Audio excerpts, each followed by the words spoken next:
Justice for all. Thank you. Welcome to our meeting. And the next thing on the agenda are the minutes of the last meeting.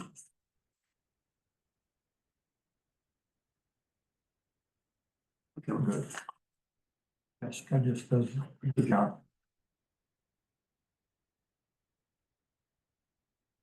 I make a motion to approve the minutes of January 22nd, 2025. The motion by Chris, second by Ken, to approve the minutes of January 22nd. All those in favor?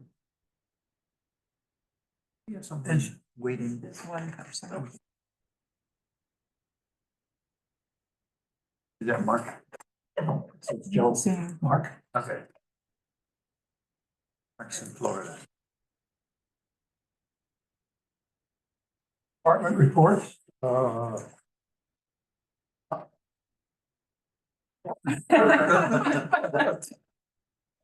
evening. How's everybody tonight? Oh, Frozen pipes. Join the club. Not a lot to report. Still putting together the figures for 2024, trying to close the books on that, so I can get you the 24 stats. Hopefully by the next meeting, I'll have those for you. We've got the fishing derby coming up on the 22nd, February 22nd. We're gonna do all the best we can to have someone down there for the derby. All depends on a lot of with Dana being out and the open shifts that we're trying to cover right now. One of the things I've discussed with Justin and with the town manager in Winthrop is the possibility of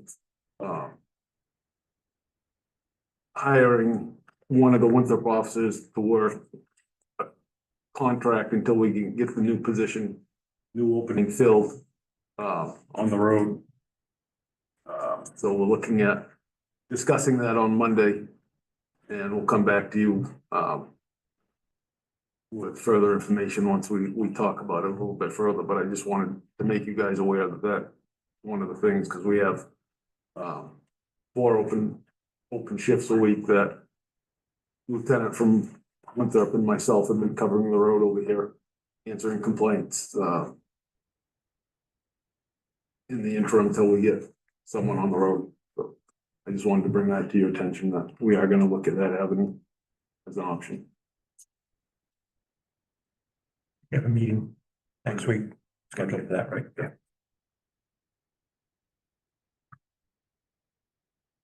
These. I know, it's hard to sit there. Yeah. I sit there with the academy Yeah. meetings. Turn around. Other than that, that's what I have. Right. Any questions? you don't bring us those big monthly things anymore. Yeah, I'm, like I said, I'm closing out the books for 24, so as soon as I get everything updated in the system, I'll have those to you the next meeting. Not that anything's been going on. No. Gold is good for crime, lowering crime. Is that how it's supposed to work? All right. I did look like that up in Aroostook County, so.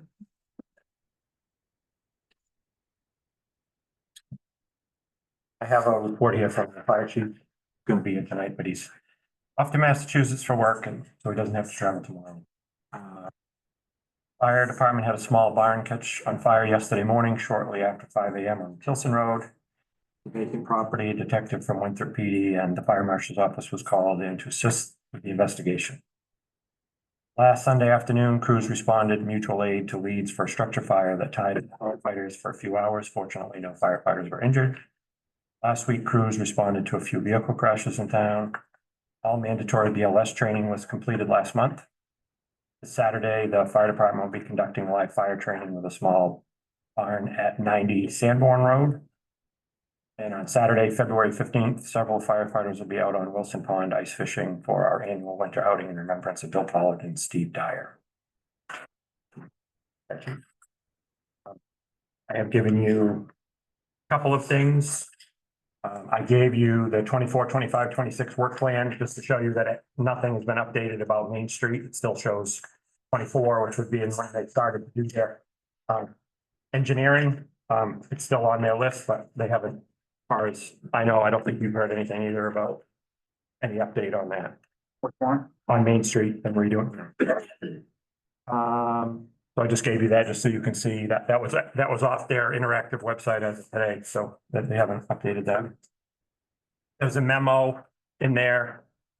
Yeah, Before we move on the work plan, just want to call people's attention to the Bailey Flats Bridge project and the Wagon Bridge project being part of the 2025 work plan, which is, I mean, it's always been at some point in the future they were saying this, but this is the first time that it's actually in the year that we are. Yeah. So, and it's also, I'm noticing that the estimated funding for the Wagon Bridge thing has gone up to $2.5 million. So it used to be like 1.5 or something like that. That would, for me, be a reason for optimism. maybe, except Main Street says 24 and they haven't done anything with it. So we'll see. I'm just trying to point out that it is still on their list, but Yeah. we don't have any updates from them on what they're gonna do. Yeah. Those two things, if they do happen concurrently, those, because having the flats, there's gonna be a detour there and then there'll be a detour at the login, so. Everyone come down 135. 135 is gonna be heavily used and so is Ridge Road, so. Speed is down. Exactly, there's not gonna be a whole lot of speeding going on by Jesse's house and my house, and Dana's not gonna be able to sit out there and pick them off like flies, so.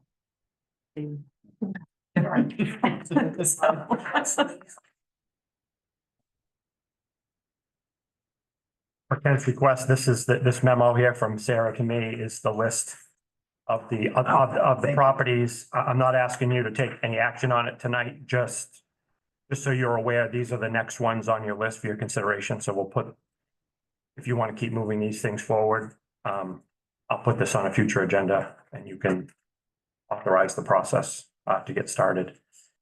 Per our policy, once you authorize that, we have to send out an additional notice, which isn't required by law, but our policy requires it. So it'll start a clock from that point forward. I believe it gives the owner 60 more days from the date which they receive the next notice. Mhm. So if this all went according to plan, in the next month or so, you would expect these to be for sale probably in early summer, late spring. So I just wanted you to have that, so you guys can have that too. What do we do? Well, one of them there, people are living there, have been. So You sell it with a minute. what? Yeah, the town doesn't take action. We don't remove occupants.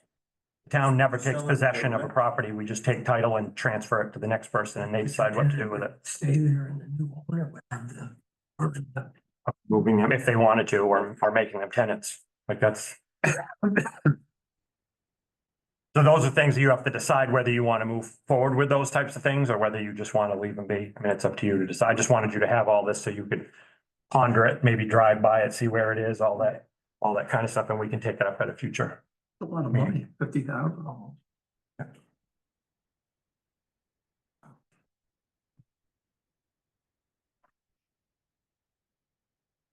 That's that. In front of you is the second quarter budget to actual. These are as of January 18th. The second. And the second quarter. Are there any major variances? Not really, not at this point. We haven't had anything major like, in the last budget. We don't have like a loader that needed $40,000, right? But Why do you say Some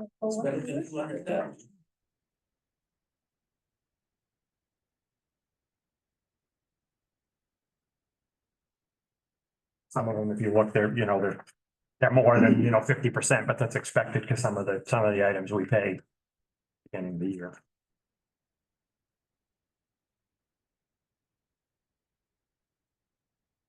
If you have any questions on that, either now or when you, or afterwards, just send me an email, give me a call. Okay.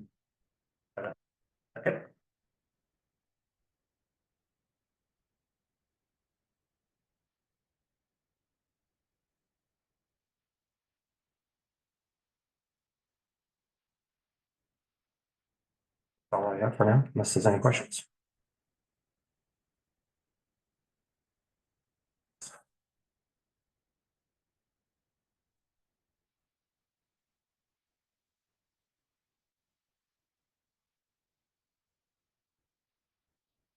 Some of the things that you wrote about on, back when you sent us the original agenda and agenda. Oh, last week?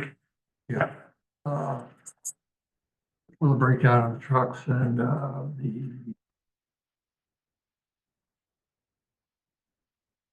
the windows, RKO. And then the banking RFP. Yeah. We have to decide about that sometime, or. Interviews. We're interviewing them on Tuesday of next week, so I'll bring it to you sometime after that. We'll have a recommendation from the Okay. interview group and then we'll bring it to you. It's a multi-year contract, so it'll need your approval. Refresh my memory on when we can expect like a visit from RKO and an overview of their audit. When they get it done, it's not done. We're waiting on them to send us the final report. Okay. Mark sent them everything, I think, the last of the information they requested 3 weeks ago. I don't know when they're gonna, do something with that. It tends to be starts and stops a lot because they work on other clients, so. As far as I know, they're not working on it at the moment because I usually see a flurry of emails once they touch our account. So I don't know when that will be. But once we have the report, I will certainly schedule them to come in and talk to you about it.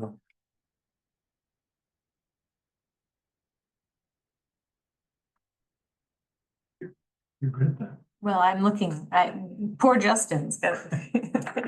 He'd need to have an eyes like horses that, they're out here, so they can see almost 180 degrees around. But we have to come up with a person to give for the town report and for the Spirit of America Okay. awards. Do some thinking on So we're thinking.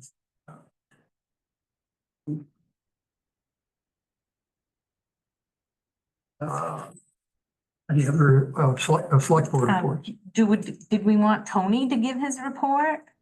Oh, sorry, yes. Well, No, you're for that. well, fine. Well, I am. he is the department head.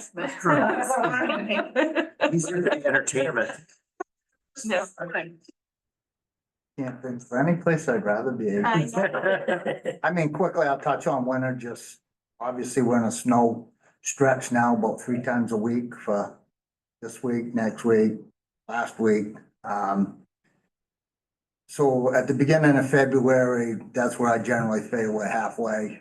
And on our salt sand budget, we've spent like 42%, so we're in good shape. The sun will start helping us now. We've gone through the worst, albeit it's still like 5 degrees. But we've had some issues with equipment, plow trucks. We do have the aging fleet, which I'll talk about later. That we just have to make a choice what route we want to go, which is fine. Other than that, it's been going good. You got word on a truck?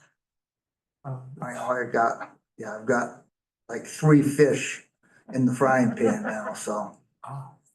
But I'll explain the whole thing when we get to the budget. Unless you want me to do it now. Oh, you're going? Sure. He's up tonight, so. So any other select board reports? The other thing I wanted to bring back around because it popped into my head and have the rec budget. The beach ordinance, it didn't pass, but I think that was due to a lot of, you know, a lot of things. So, but because we don't have a functioning rec committee, there's things that at the beach that if we ever needed to act on or change, there's no way to do it because there's no rec committee. So I wanted to bring up the fact that perhaps we should put that revised beach ordinance on the warrant this year, because if we ever did need to take action on, Right. you know, Yes. fees or the pavilion or anything like that, we can't because there's no rec committee and there's no rec committee that's handling it. So I wanted to get your feeling on putting that on the warrant again this year. Yes. Because of course it'll come I'd be in on a favor. public, I think, yeah, I think public we need, hearing again and all of that too. you know, it seems to me like a lot of that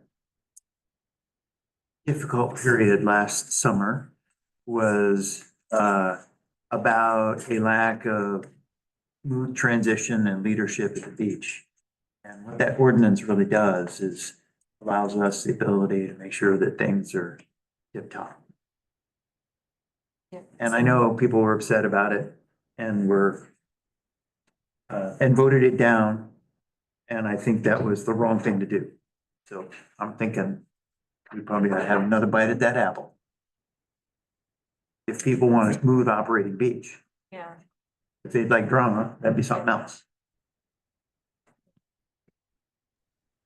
So that there was, that this was, is it. that was, yep, that was, Last there's year. that ordinance, and then there was also the solid waste ordinance Yes. that could be brought to, and I thought maybe that March 5th meeting, which is kind of the meeting where we would finalize the capital, I think it's the 5th, and then we would present the public hearing would be the meeting after that, which is your second meeting in March, because you have to sign the warrant, the first meeting in April.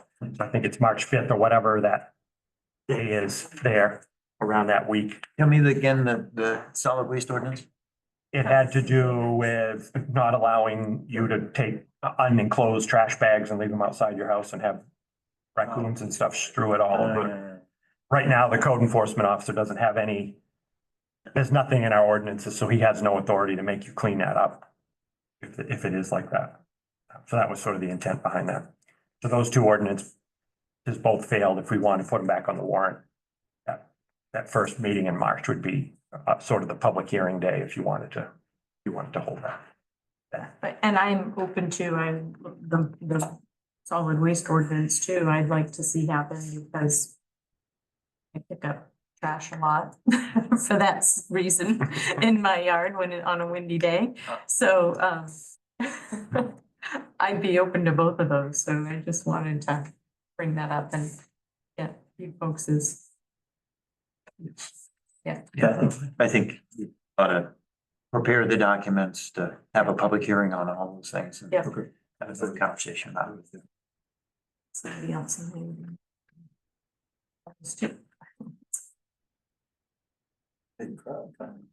I guess. Done now, they added the library. I don't know if she wants to make it.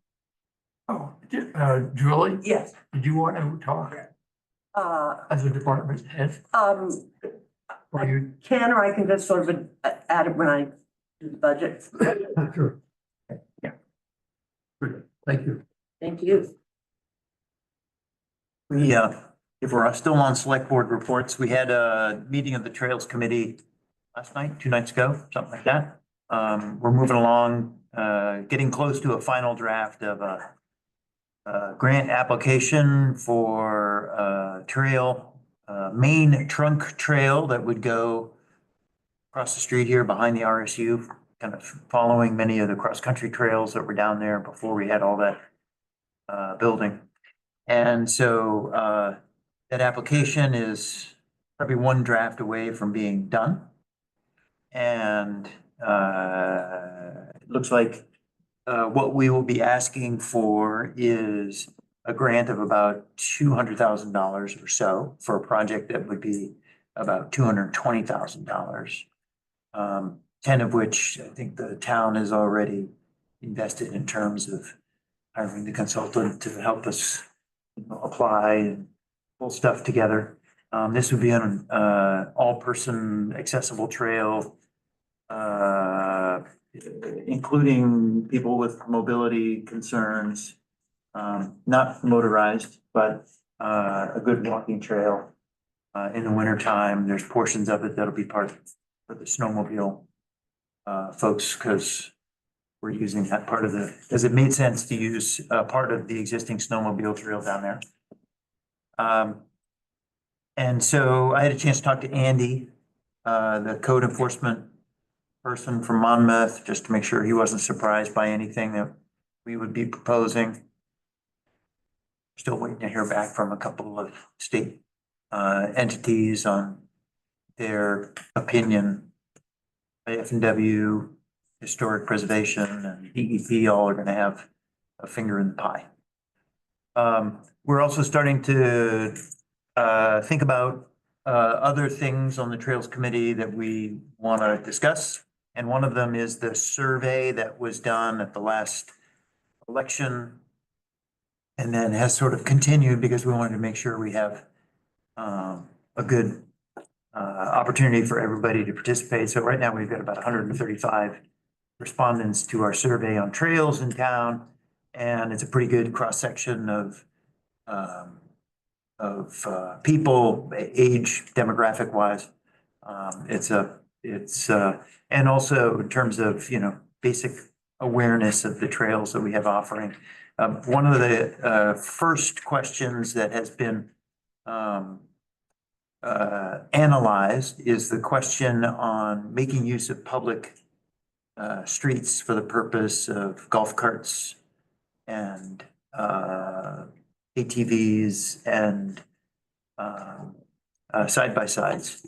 And this survey of 135 people basically concluded that about 75% of people were either a blanket in favor of limited trial, or were in favor of a limited trial as long as there's reasonable,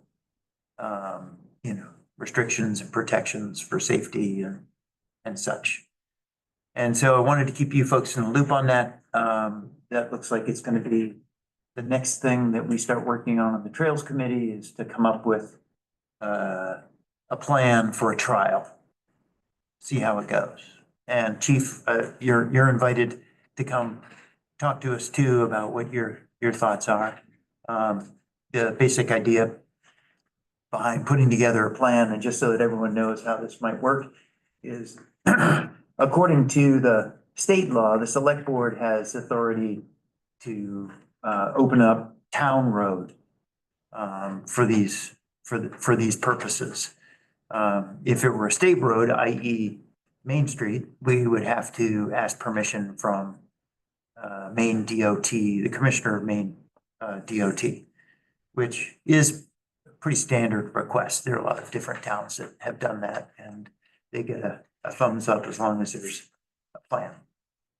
So we're going to come back and talk a little bit about a plan for a trial amongst ourselves, and then bring that to the select board to see what our next steps are.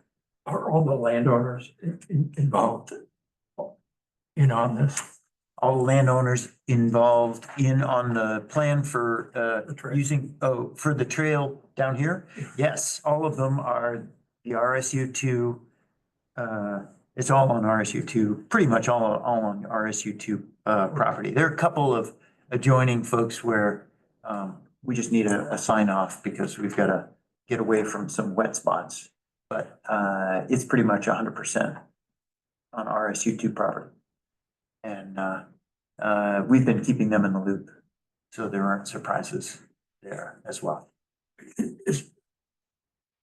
with what's going on in Washington with the funding for different things, has that had any effect on what we're, I think, As much as I do. It's all conflicting. Depends which agencies, which emails or letters I've gotten so far. They don't know. At least not the ones that are communicating to it's us. like a grant for the trails? I don't know. Hard saying on that one, Doug, although the grant that we're applying for is based on the bond that was approved in November. So this is a state matter, not a federal matter. Yeah. I see someone raising their hand, Mr. Chair. Yes. And, I just have a quick question in regards to ATVs and other things on public roads. What is the state law in terms of who's allowed? I have Texas in my head, so they have to have a driver's license and things like that there, which never happened. But I lived in a community where they drove golf carts all around. So I'm just curious as to what the law in Maine is for like golf carts, ATVs. There is no, law on golf carts. What it says is they have to be legally licensed, legally registered vehicles in order to operate them on the roadway. With the Trails Committee here, they're looking beyond the side-by-sides and the ATVs and golf carts, so that is something I'm gonna have to look into, see what there is out there for restrictions and allow them on a public way. And we can set more restrictive rules. There's no reason why we couldn't say, you have to be licensed, registered and insured driver. If we wanted to. We could also, just a sec you, we can also set up, I mean, they do this in Texas too. They don't want golf carts on highways. Right. So they say there's specific streets and specific routes that you can take, but don't go beyond that because you'll get a ticket. And then they put up signs as well. So it's sort of a visual for the operators and for the car drivers too, to know that, hey, this section, I might come across a golf cart in the road. I mean, all this stuff is a little bit new to us, so we're gonna Yeah, that's kind of pick away at it. They require to have one of the triangle reflectors on the back and you have to be a licensed driver. But teens would drive them all around the neighborhood and obviously that's more than dangerous. Right. But, so I was just curious what the law was. And the other thinking too is that if this trial is successful, then we might just have a backbone for convincing a property owner that it's not the Wild West if you allow a trail on your property, right? Because we can do it in a controlled way. It's got some adult supervision and then maybe we can chip away at some of the skepticism that people have about thinking, oh my God, an ATV on my property, oh, they're gonna tear the place up. Well, they might, or they might not. And part of that is we can be helpful in that endeavor by getting them to the trailhead by a public way. I mentioned the old green signs that you see going through other communities, the access routes.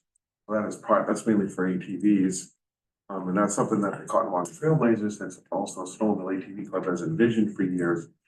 We currently go out of town, for those that don't know, rides, but we hope someday. And that's why we're very excited that the Trails Committee, which Chad Wright, a member of the Cottonwood Trailblazers, is very much a participant. So we hope someday that Kent's good point about putting some backbone there, that might lead to people's confidence that it's being done responsibly and give us a chance to do something. And the recent changes to the TIF district language that, sort of move the trail creation stuff to the top of the list of priorities would allow the town to do a small amount of funding for signage that would, make sure that things are safe and logical and user friendly. And of course, we would like interact with them. With the authorities, police chief and all that to make sure everybody was on the same page and work together. Yeah. But We'll be back. Thank you.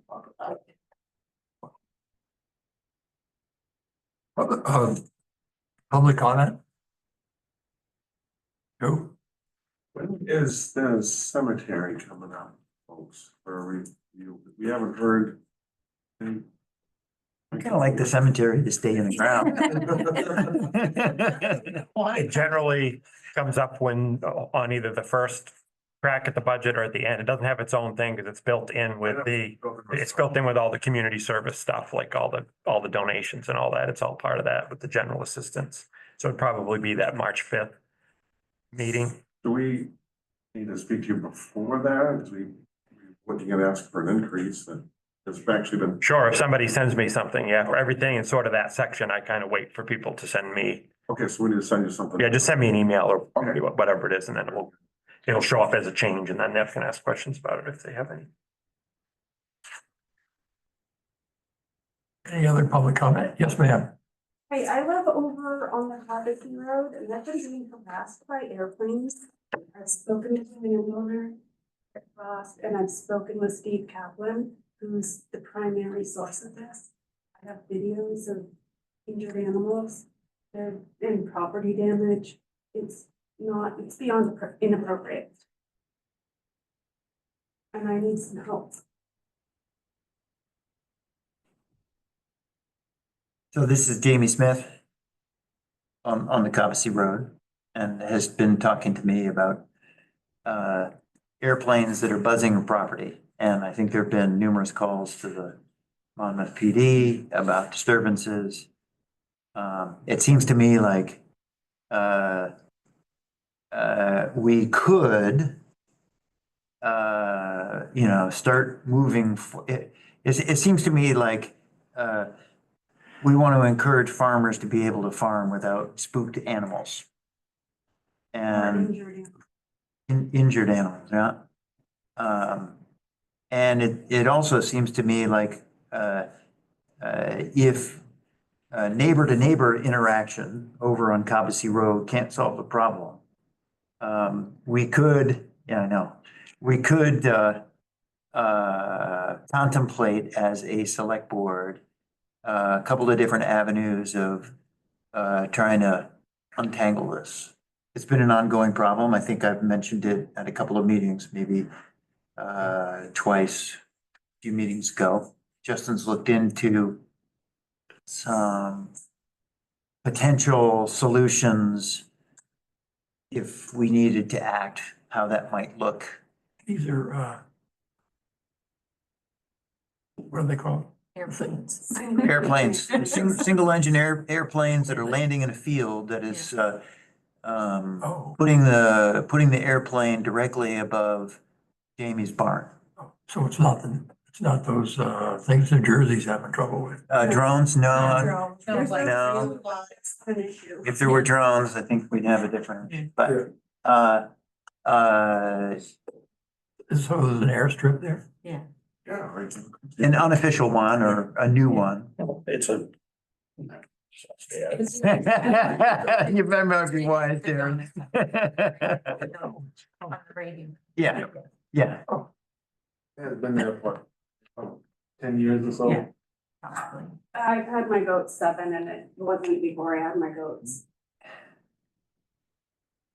So, They know about, he knows the pilot or I've flyer. spoken with both the pilot that does the majority of the flying in there and the landowner. And I proposed several options of, maybe a lot that was cleared out next to my house. They didn't want to do that because they thought people were too stupid and would hit the power lines, which are just as close in front of the house. So I presented several options to the landowner and he just doesn't want it.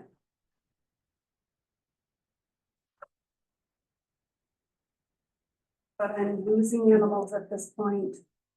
The animals are receiving pretty severe injuries. He's invited other random flyers to just come in and drop in whenever they want. I do maintenance on my animals, which I use sharp tools to trim their hooves. That's very dangerous. I give them shots of vaccines. I can't have them freaking out. What are the options? I mean, a town's main controls over things like this is land use. We don't have any land use controls in Monmouth. Even if we were to pass them now, that use would be considered a grandfathered non-conforming use. So I don't know of any way, any other way to get at it other than land use controls.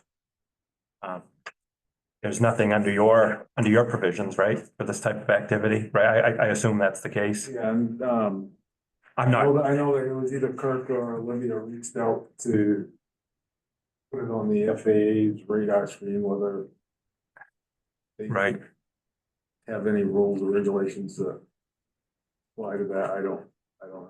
Jamie, did you say that you reached out to Senator Collins' office? We'll get you in a Senator second. Collins and President, and I have gotten a copy of the federal laws and the state laws. And the state laws prohibit. I can show you on my phone or I can read it.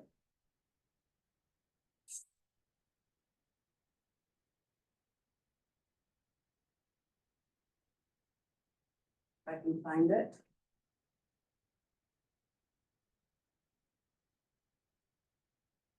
While she's looking, Darren, did you?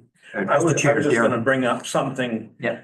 I own gravel pit, obviously, over on the cemetery road. Yeah. The state of Maine is actually doing the circle, flying around by her house, my house, all summer long, taking pictures, and They're not the only. they're ones. doing a lot of that. No, they take pictures of the Topo- material and it's everything, Topographical surveys Oh, of swamp and they do that areas. almost daily. so there's like They'll just- DEP or, It's deep, they Yeah. do the swamp, they'll go down around and circle back, and, yeah. I mean, the plane she's talking about, maybe 10 times a year. 'Cause it but- has to fly over our house to take off and land too. Right, and I mean, whatever, I just wanted to bring that up, it ain't just that, there's a lot of planes that do it. Yeah. Right in that area. Yeah. Cause of all the pits and everything, they just circle and that's part of how they do that now. That's how you're regulated as a pit owner? Well, there's a Seriously. lot of, they watch. Yeah. What's going on in the pits. And they got a pit right in back of her house, so, Part of it could be that. no, I know a lot of it is. And there's a float plane all summer that does the surveying. And they're landing on the lake and stuff like that. So we have a lot of aircraft activity on our side too. So this says reckless operation for any person to operate an aircraft in the air, on the ground, or water in a careless and reckless manner so as to endanger the life or property of another in any proceeding charging careless or reckless operation of an aircraft in violation of this section, the court determining whether the operation was careless or reckless shall consider the standards for safe operation of an aircraft provided by federal statutes or regulations in governing aeronautics. I put security cameras up on my roof now. So I do have proof that these people are being reckless. Who enforces that I regulation? think they would have to. Yeah, FAA. it's civil. Is that a state statute you're talking? That's citing a federal requirement. No, that one That's- was state. I have another federal one, but that's, Yeah, but it's citing the federal, it's sort of saying if the feds say this is reckless, it's also reckless according to state law. but regardless, I need it to stop happening at my house. They are coming in within 100 feet of my chimney. There's Flight Radar 24. And you can go on, you can see most of the tail numbers and it's not the same. It shows you a picture of the plane. I've never seen a plane with floats on that Flight Radar. That's Obviously. certainly my house. Well, planes, come to my house if you wanna see floats. But the FAA would Every have day. to be involved. It would be nothing that, It sounds like something she needs to hire an attorney to do. The statute literally said court. I was just wondering if the town could do anything to limit them from being records around for animals where it is in this town. Dave? I can go on the record and say, when I was the codes officer, they came to me to put the field in. I checked with the FAA, I checked with the FCC, I've checked with everybody that I could think of. The only regulation was that they might have to put the orange cones on the overhead lines. As far as anything else goes, there was no negativity in my looking at that for a field. We didn't have anything in our code. The FAA didn't have anything. There was nothing to prohibit putting in a field. As a matter of fact, during my tenure, I did two of them. Two of those fields, one on South Monmouth Road and that one. Because we don't have any zoning or land. We don't have any use, we zoning. It can't. didn't meet our noise ordinance because it wasn't sustained. It was less than the time limit allowed by our ordinance that the decibels were over. Because I had to go measure, I did all that. I had an audiometer in the Jeep, I had to do all that stuff. So there was no reason for me not to allow them to clear and put in a field. I think one of what I'm reading here, if they're acting in a careless or reckless manner, you'd have to prove that they're operating in a careless and reckless manner. Them just coming in for a landing and taking off is not a reckless or But careless that's manner. not what they do. Sorry.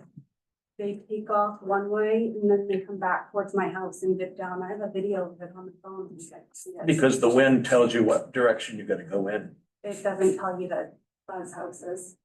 Okay. And then take off 500 feet up.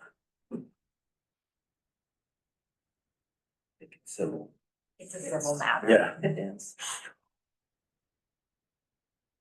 I don't know that we have anything that we can do as a select board, since there aren't any ordinances that we can cite or use, since we have no land use or zoning. There's nothing as a select board that we can do. And even if you approved it now, it would be a grandfathered non-conforming use, so they'd be able to do it anyway. Yeah. To the extent they're doing it now, they couldn't increase the number of flights at that point, but they'd be able to do exactly what they're doing now. I don't know what we can really do if there's no criminal, statute that the police can enforce, which it doesn't sound like. There's nothing from the municipal government. I don't think we have any authority. Not living down there, in that area, I don't know how often that they land. It's not so much that they land often, it's that they use it for their stop engine procedures. And then they circle around. Touch and goes. Yeah. Okay. Okay, that's part of. You know training. what? I'm sorry, I don't wanna speak out. Okay, I know what she's talking about now. Down to O'Connor's field down in Wales. Mhm. They're teaching classes out of that field now. So they are doing what she said now. I just heard about that the other day. They are coming in, they're taking and dropping down and then taking back off because people are trying to get their licenses. And it's close to that other field. So they are doing that a little bit more now than they were. I agree with that part. I've noticed that. We've seen it. But cause Twitchell's is closed down now. So they don't have that over there. So now they're using O'Connor's field. There's a few, 5, 6 planes that I know in the the one area. down Ridge Road. Yeah. Down at the Okay, bottom. so Yeah. that There's makes backside of sense Hams Hill. around. So they're using that and directly, if you go out through, that is the same line. And they Yeah. do, and that's, like I said about the pit stuff, they're doing that and a couple of people I know that are doing the license said they've been doing that because they're trying to get there. They have to do that. That's part of their test. And they also have to have an airport near to do the test. Yeah. Right. Because if something goes wrong, they have to They gotta land. be able to land. So that has Do been they- some of happening it. more lately. Do they have to do it that close to the barn? I don't know. I don't know either. What I'm saying is they probably don't know nothing about that it's doing something. Sure. Do you know how I could get a hold of them so they do something? All the state. Or, I mean, who owns or runs the training thing at O'Connell's? I don't know I who don't it is, but I've heard that they're doing it down there now.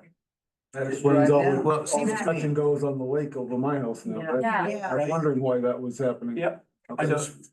it seems to me like, we could like, tease out the right legal angle to try and solve this problem, and it would be forever.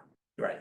But if it were a neighbor to neighbor conversation, then maybe there would be a way to make the problem go away with little people being considerate. Well, I think you'd have to have it with the, With every, with the, all the planes. Yeah. with the, With the training the place. training people first. Yeah. Because if you make them aware, Yeah, They may not do it. right, they might exactly. say. And I don't care, they can approach from our side, that's what. There you go, we're gonna that's what send them I your see. way. So we'll offer that as an alternative.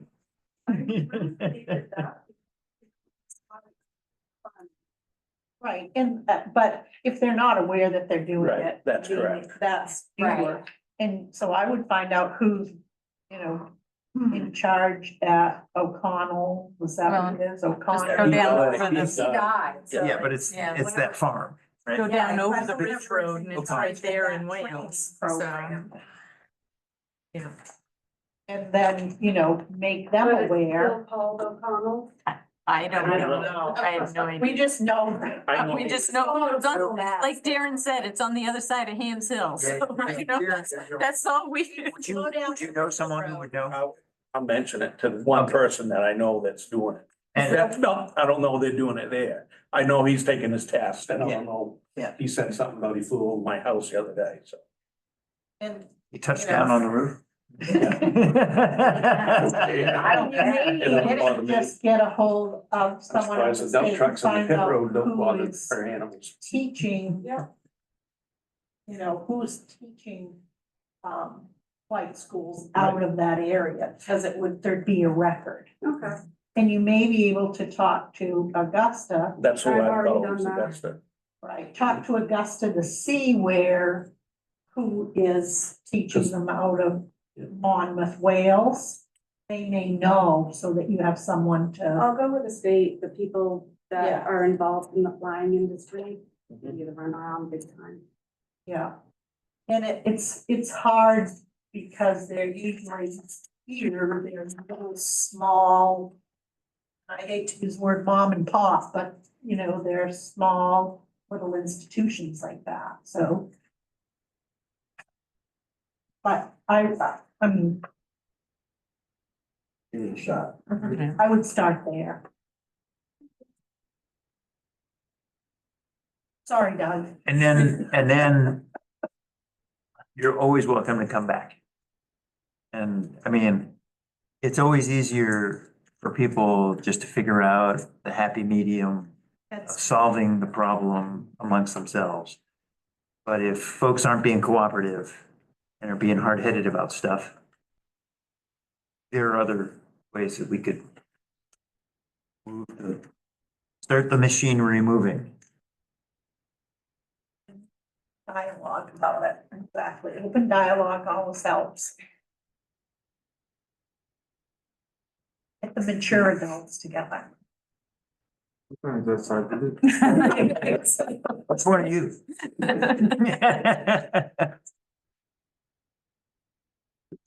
Is that something you can try to do? I can try more. Of course, we do whatever we could to help. My daughter has horses. We have, we, back when the fireworks were a novel thing, we spent a year talking about fireworks. To put in some common sense things that are a happy medium for everybody to live with, but because people were not being neighborly. Right. Thank you. Thank you for coming.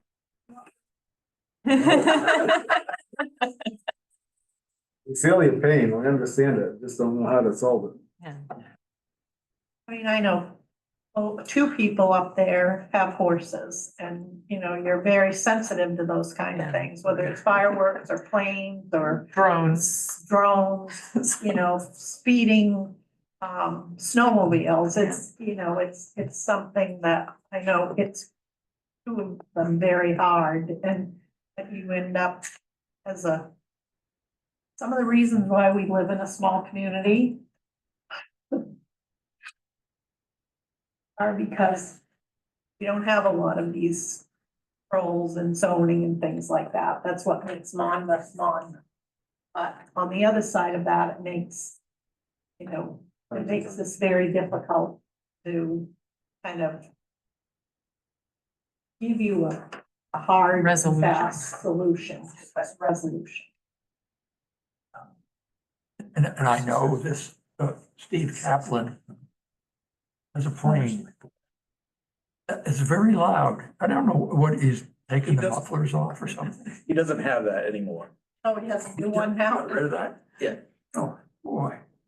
Cause he, I guess, goes from lake to lake, goes from Wilson Pond, out to Wagon, and that. Wow. In the summer, when you're outdoors. Amazing. I'm glad he got rid of it. Put mufflers I on. think it's still in the area. Oh, It's not his anymore. And Coming out of Wales now? Based on the leads, like.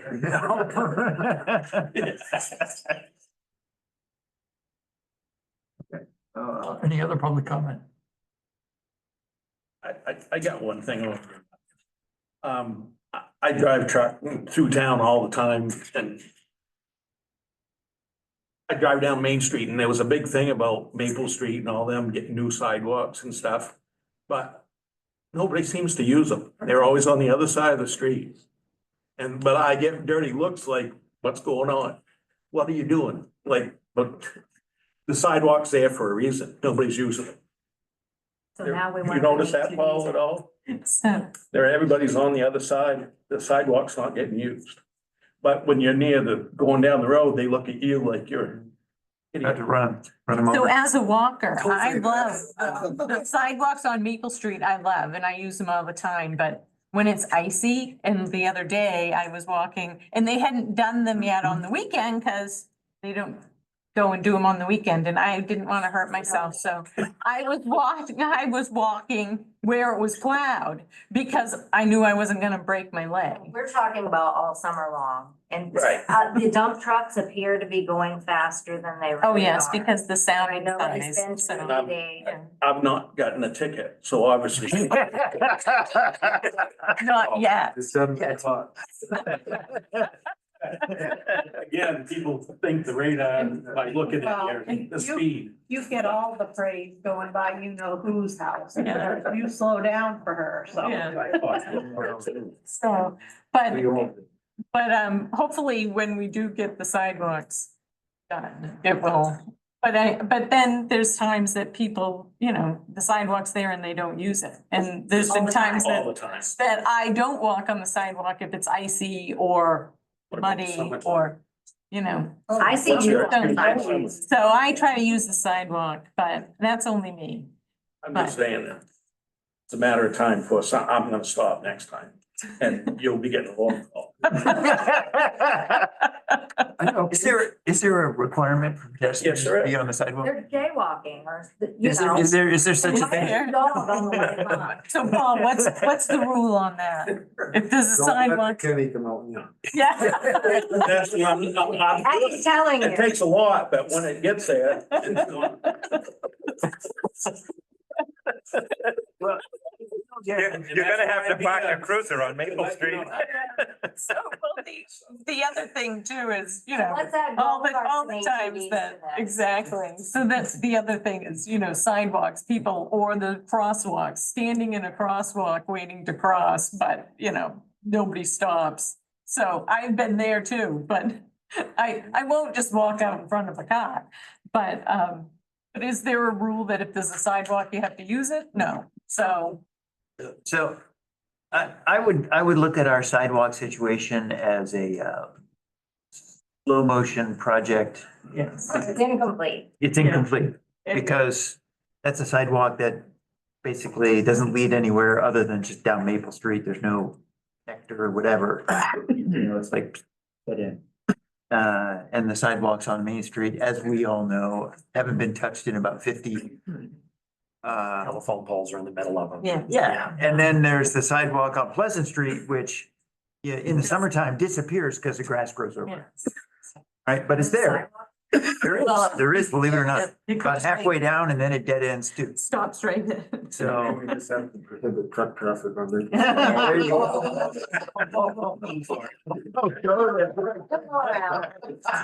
So I would just be patient. Oh, I I know you are. I can say that living here on Academy Road, the kids are very good. It's surprisingly to stay on the sidewalk. Yeah, we're talking about adults. Yeah. Well, adults are never very good at a lot of things. The adults are actually good too. They, when they There's- use the sidewalk. I saw, there's this one guy who drives a pickup truck down Academy Road and he was going way over speed limit. He was trying to make the speed limit sign flash. You know anything about that,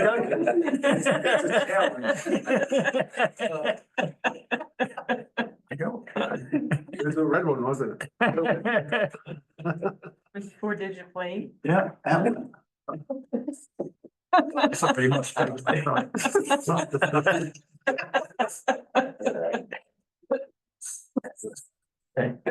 Yeah.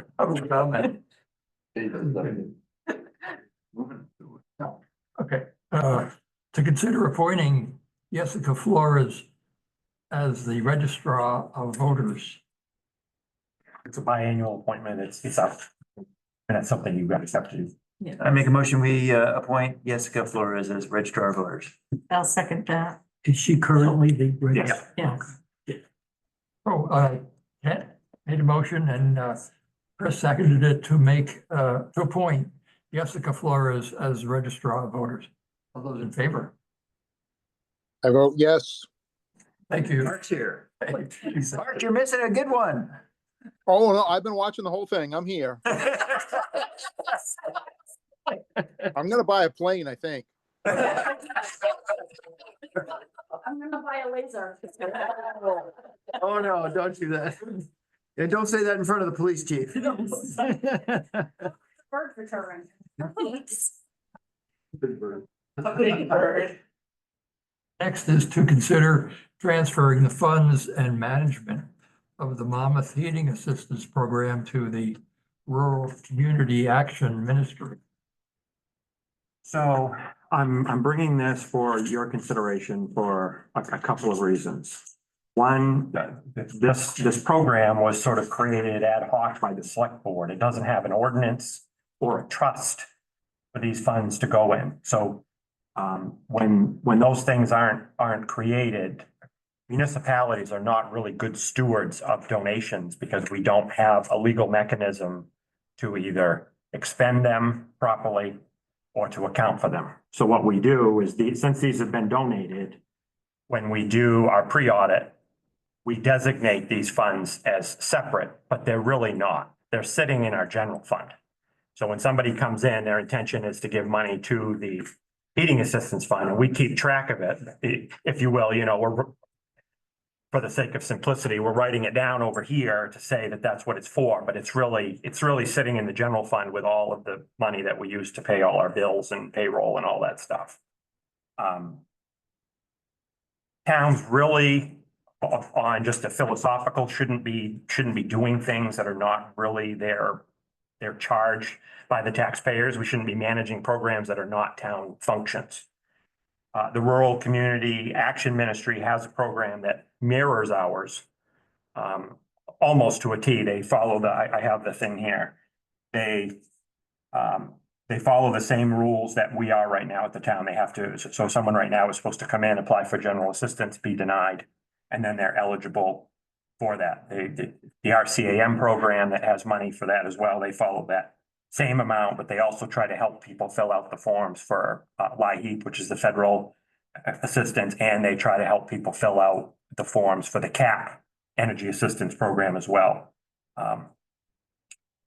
But the Rural Community Action Program, they also give their staff flexibility because it's their money, so they give them flexibility. Even if they don't meet these criteria in certain circumstances, they will still give the money to people that need it. So right now, we routinely take in significantly more money than that is outlaid. And from the people that are processing these forms out front, I think some people are not applying because as residents, they don't want to go into the town office and admit that I think that they may be more comfortable going through sort of a third party that may or may not be in the town office, where they then have to come back and register their car or whatever, whatever other services. I talked to Janice over at RCAM. They are prepared to take this on at any time if it's something that you so choose. I checked with our corporation counsel or the town lawyer to make sure that it was within your prerogative. It is, because there are not taxpayer dollars that have been raised for this sum of money. Just private donations that have That's correct. accumulated over the past. That's correct. It's private money that's sitting in the town's checking account. So the taxpayers, it's not their money, if you will. It was never raised through a tax. So the taxpayers don't need to authorize you to transfer it over. So that's sort of the proposal. It's obviously up to you. Oh, there's a lady who knows about this. Knows about it, right. I know when Nancy and I kind of started that program a few years ago. And that we kind of mirrored it after RCM. But we also said the same things, that it was a lot of times people, because they had to come in to Lori or whomever in the town office and talk about that, it was very difficult for people to do that. So having been someone that kind of worked on that program, and it was never Nancy's or my intention to strap townspeople, because we would say, go and ask about it. I think in the kind of the spirit of how it was created was to run like that program. And I think it would be awesome. And I think it would touch more people in our town if they manage that. I know that there were years when Mary Beth was running RCAM, she would ask us for a donation of like $1,000 or $2,000 to for them to put in their coffers.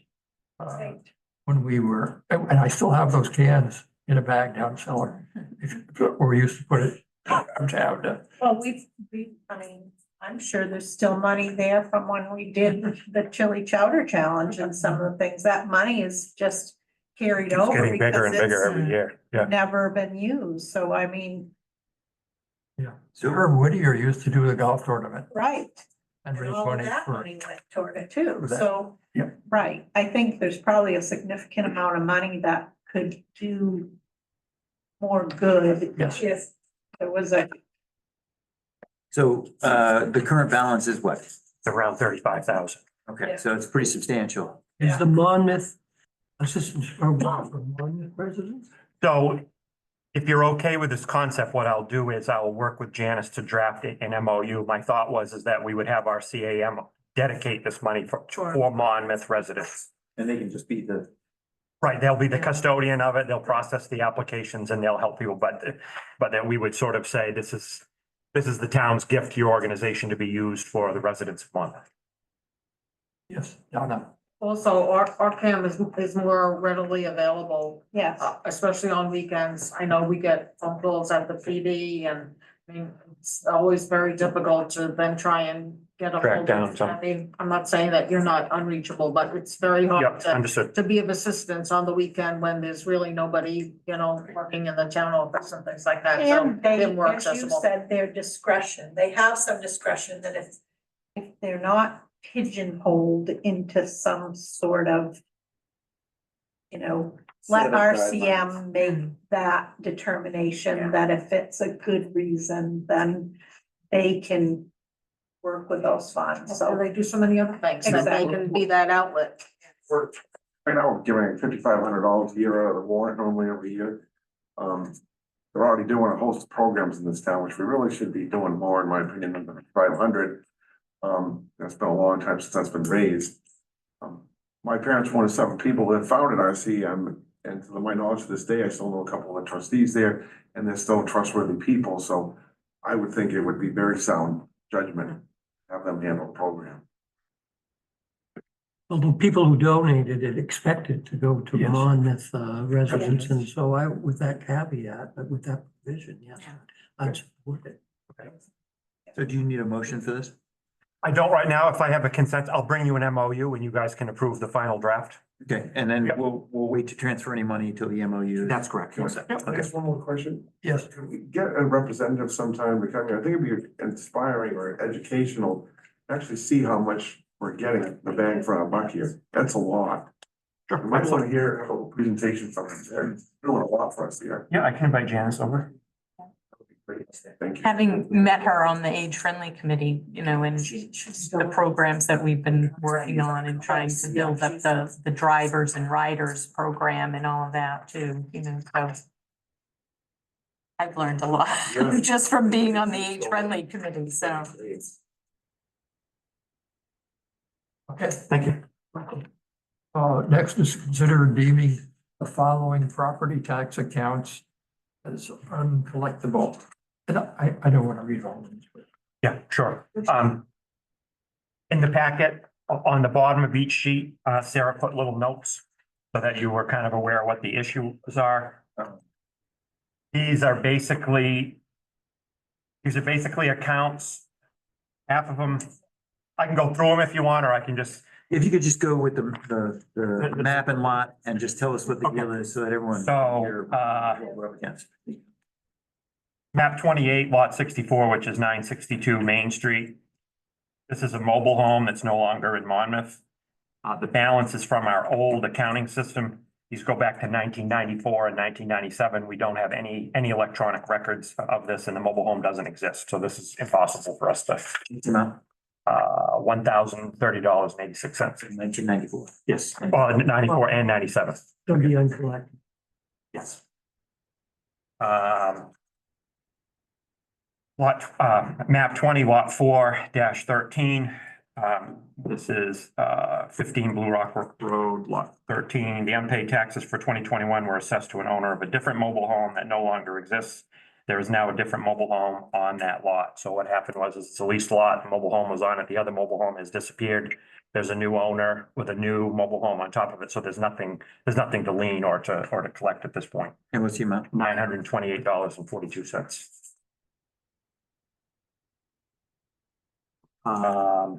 This one is called 832 Main Street. I believe this is a ghost lot.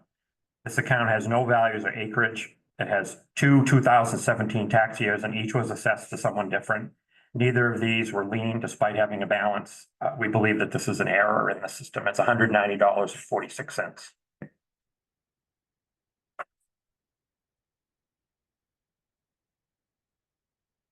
Map 20, lot 4-15. 2012 to 14 taxes were assessed on a different mobile home that was moved out of the park and not the responsibility of the owner. So this is again, 2012 and 14, the mobile home is gone and there's a new one on it. One doesn't belong to the person that's there now. Oh, sorry. Keep doing that. This is, I'm going to estimate here, 240 plus 93 plus 75. $400 or something like that, because there's a new amount on the top, which is due, but the total. So Also, when $400. someone moves a mobile home out of town, don't they have to get a permit? Yes, they are supposed to. Or do you think they sneak them out? I don't want to comment on individual ones because I don't want to disparage anybody, but it does happen. They disappear in the middle of the night once in a while, especially if they're old and of no value and there's liens on it, they will disappear. It happens. Map 43, lot 36, 98 Howard Drive. This one is one that you previously approved. I think I brought it to you a few years ago, but it was never put into Trio. So you've already approved it to be discharged. But it wasn't put into Trio for whatever reason. The previous deputy tax collector didn't enter it into the system after you did it, so it's still sitting there. This one is almost 20, it's a little over $23,000. But this would have been one that you previously discharged, I think, in 2022 or 2023.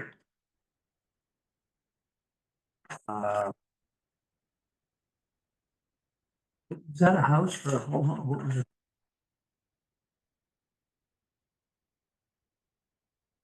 Down to the lake. Almost lakefront. Yeah. The new owner is somebody who lives in Massachusetts. I don't know who owned it before. And the last one here is map 28 lot 64. The balance again is from the old accounting system from 2002 and it's $1,788. Currently owned by G&G Associates, which is the local part.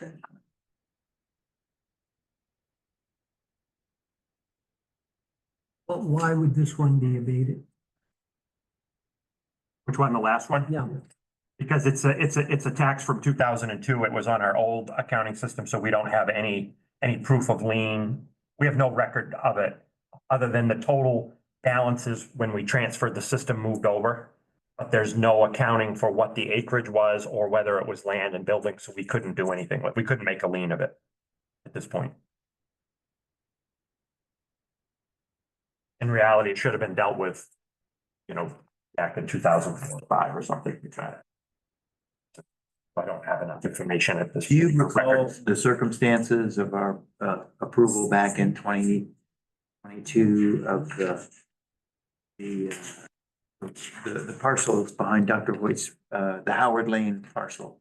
I do not, but if you want to pull that one out of the approval, I can go find my original memo from back then and I can dig that up for you. I know I have a memo that I sent you for that. I mean, the rest of them are pretty small potatoes, but that one's a big one. I think maybe we want to just put a microscope on that one before we say, okay. I mean, I'm sure we were. It says owner of record at the time of balance was Dukes. I don't know if that means anything to any of you. It doesn't to me, but it would have been 2020 and back.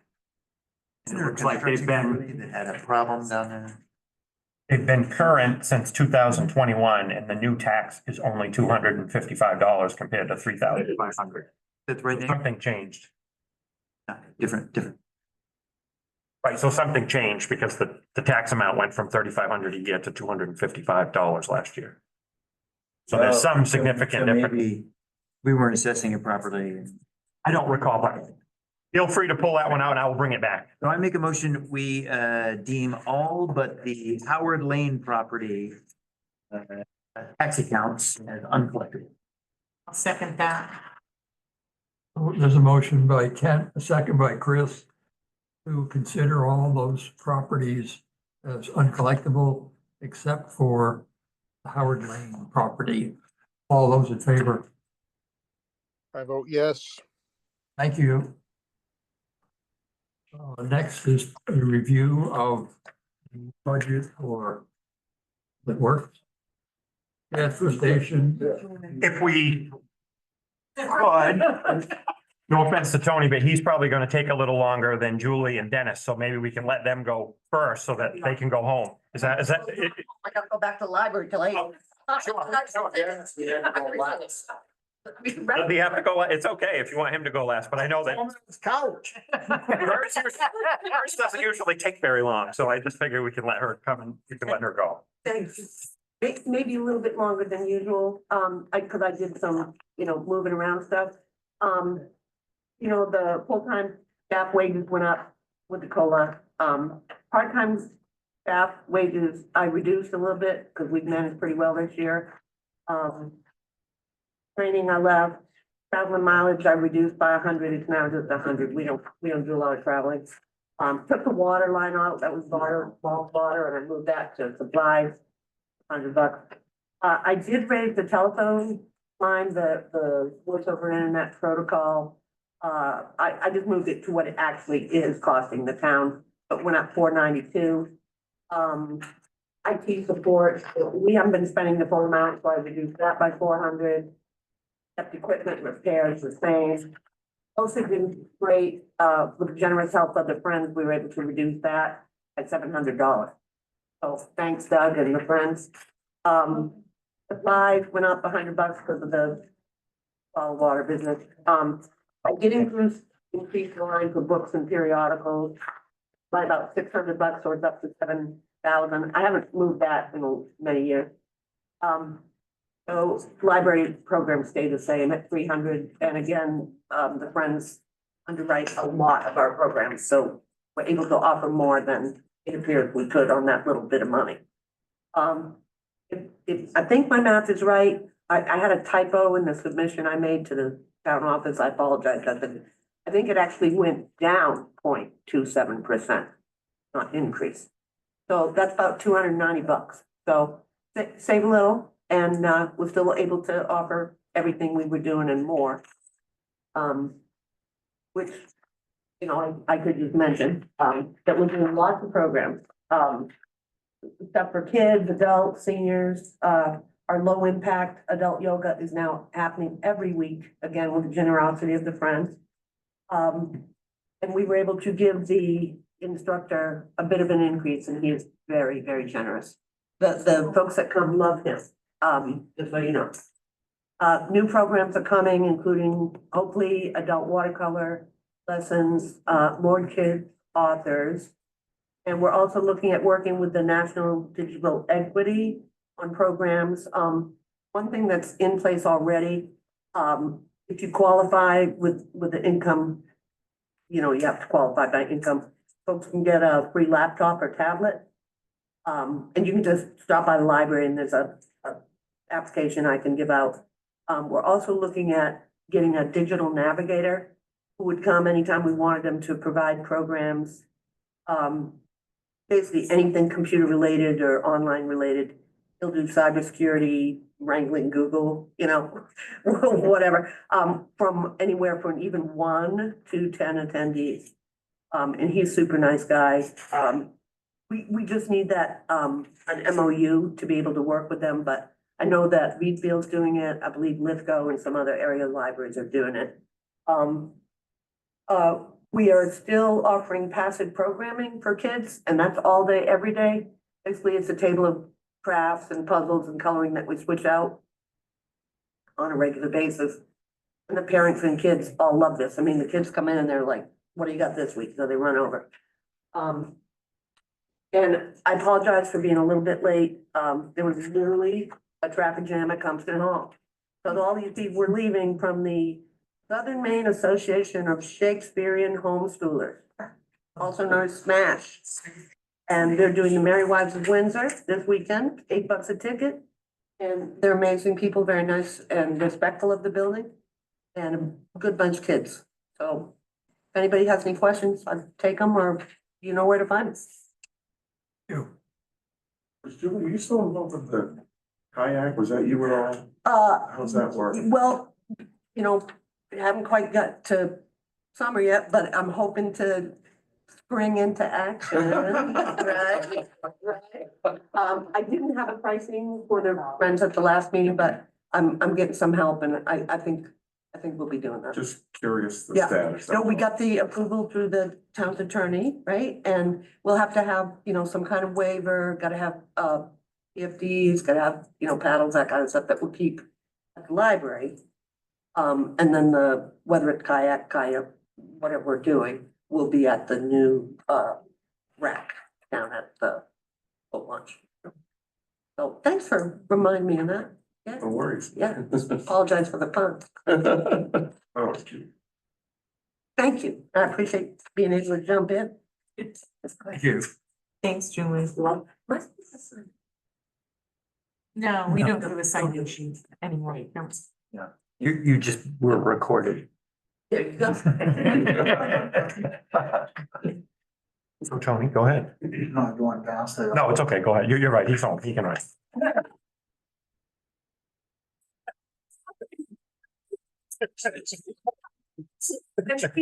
Plus, he's on, he's up to like his eighth or tenth. He's giving us the thumbs up there. Now, he was on national television. the other Oh, day. let him go. Oh, Let him go, so please. Dennis can Wait a minute. just wait. It doesn't look like he's at home. Yeah, he's on the stage. That comes to- Yes.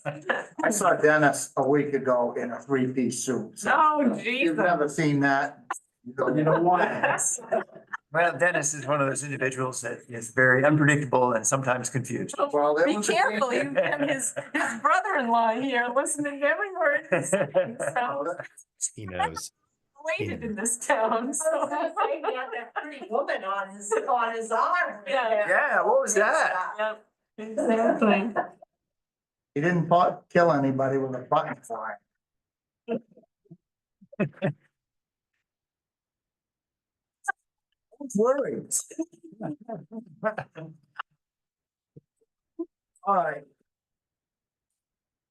Public Works budget, I built the, People distracted now. yeah. I got a whole vision. Oh, I- gosh. I took just an estimate on the wages line.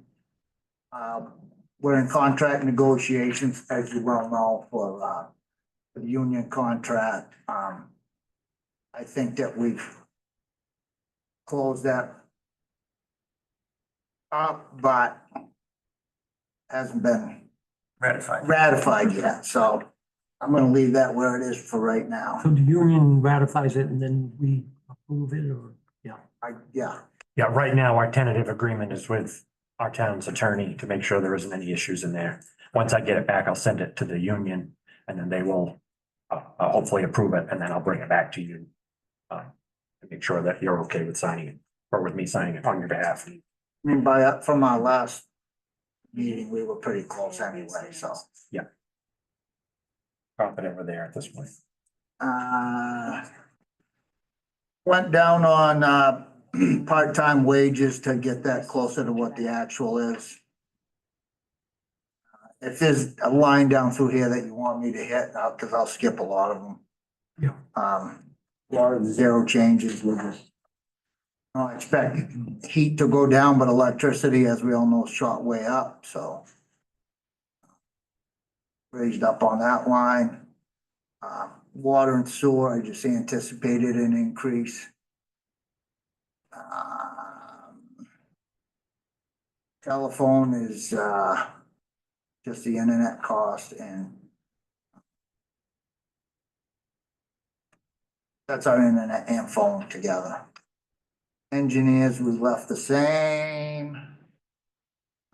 Contracted, services, I lowered $3,000 to get it closer to actual what I've seen going on, from the past three budgets. I kind of try to figure it on. What's involved in that category? Huh? What's involved in that category? Contract?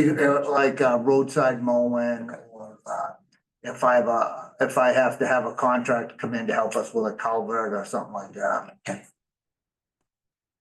Equipment rentals, so as you've seen, we've had many discussions about gravel roads. I gotta rent a roller to do those properly when we, there'll be a big, there's a heavy grading in the spring and another one in the fall to get it ready for winter, so I have to rent a roller twice, so I added that in there just for safety. Equipment repairs, I went up, because we've been upside down on that for the last 3 years. Our equipment's getting older, our grader's old. As you're well aware, we had a big loader repair last year. That was due on our CIP budget to be replaced. So I pushed that out 4 years. But I also anticipate we're gonna have to have some more maintenance. Building and repairs, I left the same. Tree services, I cut 1,500 out of, to get it closer to what I think the actual is. I mean, we had a big year with the December, January storms and we still have room to wiggle going into the spring, so. You know, being mindful what the bottom line is on the changes, I thought that was a good cut. Dues and subscriptions, I put that up so that we can, Public Works Department can belong to the APWA, which is the American Public Works Association. It's a national thing and we can join as an entity. Supplies, I went up, just cause everything that we buy now has been hit by inflation, so, you know, we had to order some, hose fittings for hydraulic hoses. We make our own. You know, the price sheet on those, they're up like 40%, so those are things that we need them when we need them and you gotta have them, so. Just comment on the supplies line. Equipment, parts and hardware. So this went up 12,200. The reason, and this is a one-time hit because this is where we put in a mowing head for our excavator. So we have a serious problem roadside brush. It's been over a decade since much of that's been done. It's a safety concern, both visually and in the winter, it has an impact on sun getting to the roads and stuff. So recently they developed, you see these excavators like on the turnpike, they call it a mowing head. It's just a grinder, brush grinder, and it just does the work.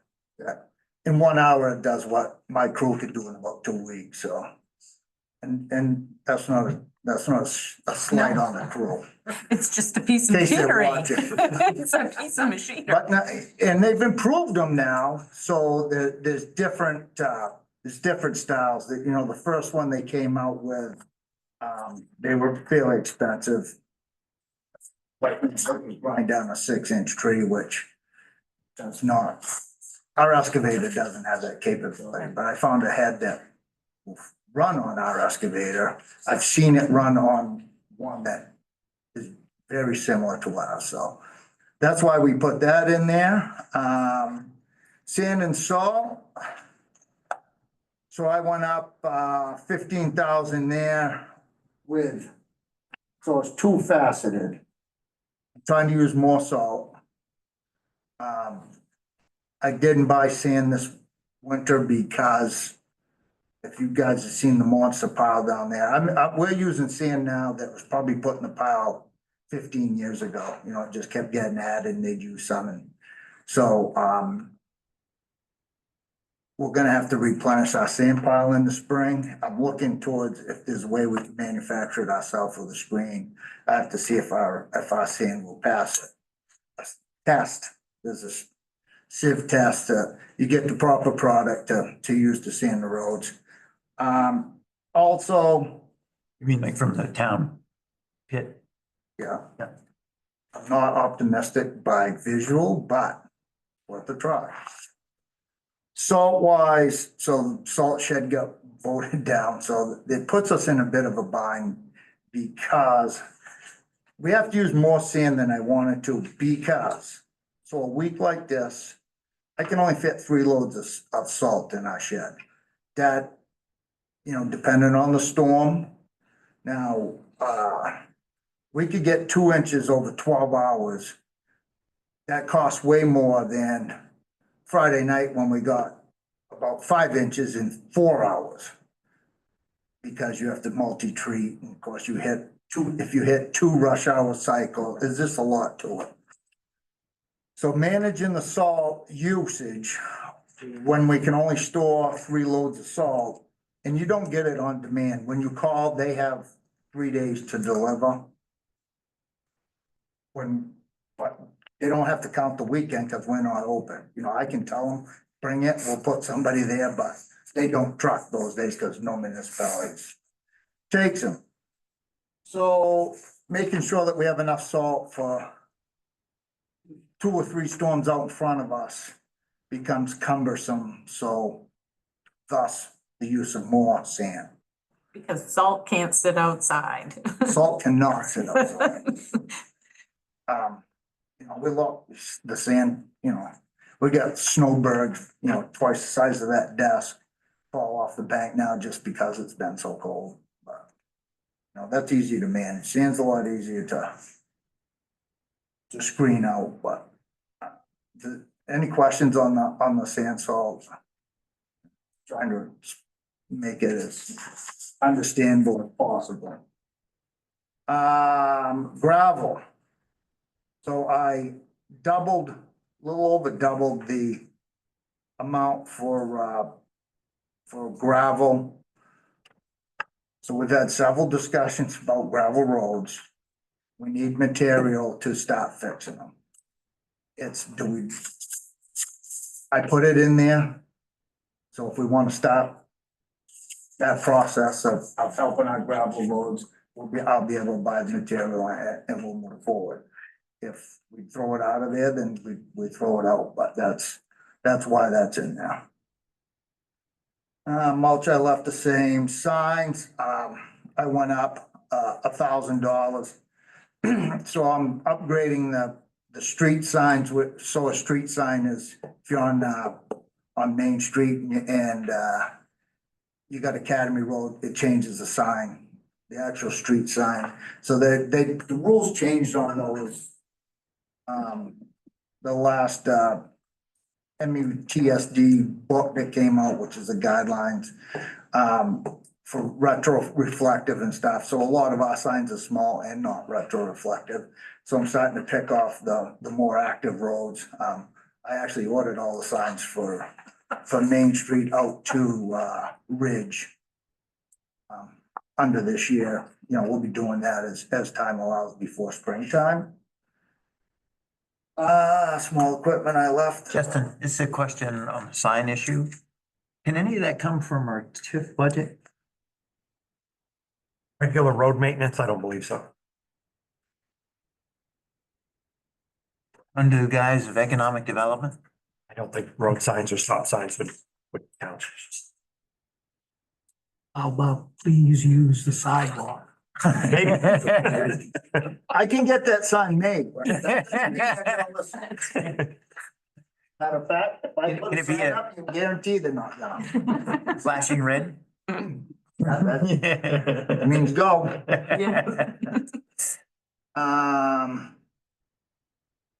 Safety and equipment, I went up $500, just, that's, you know, cones, barricades, stop and slow paddles, safety vests for the crew. Pretty self-explanatory. Celine, that's not even a line, so that's the end of that one. If you have any questions on that. It seems to me like when you look at the overall proposed percentage increase, the majority of it is labor costs. And the labor costs have to do with collective bargaining in the marketplace where we're hiring construction people with opportunity costs, right? They can go elsewhere. And it's, you know, and that's not even that big of a hit. Yeah. It's 20,000.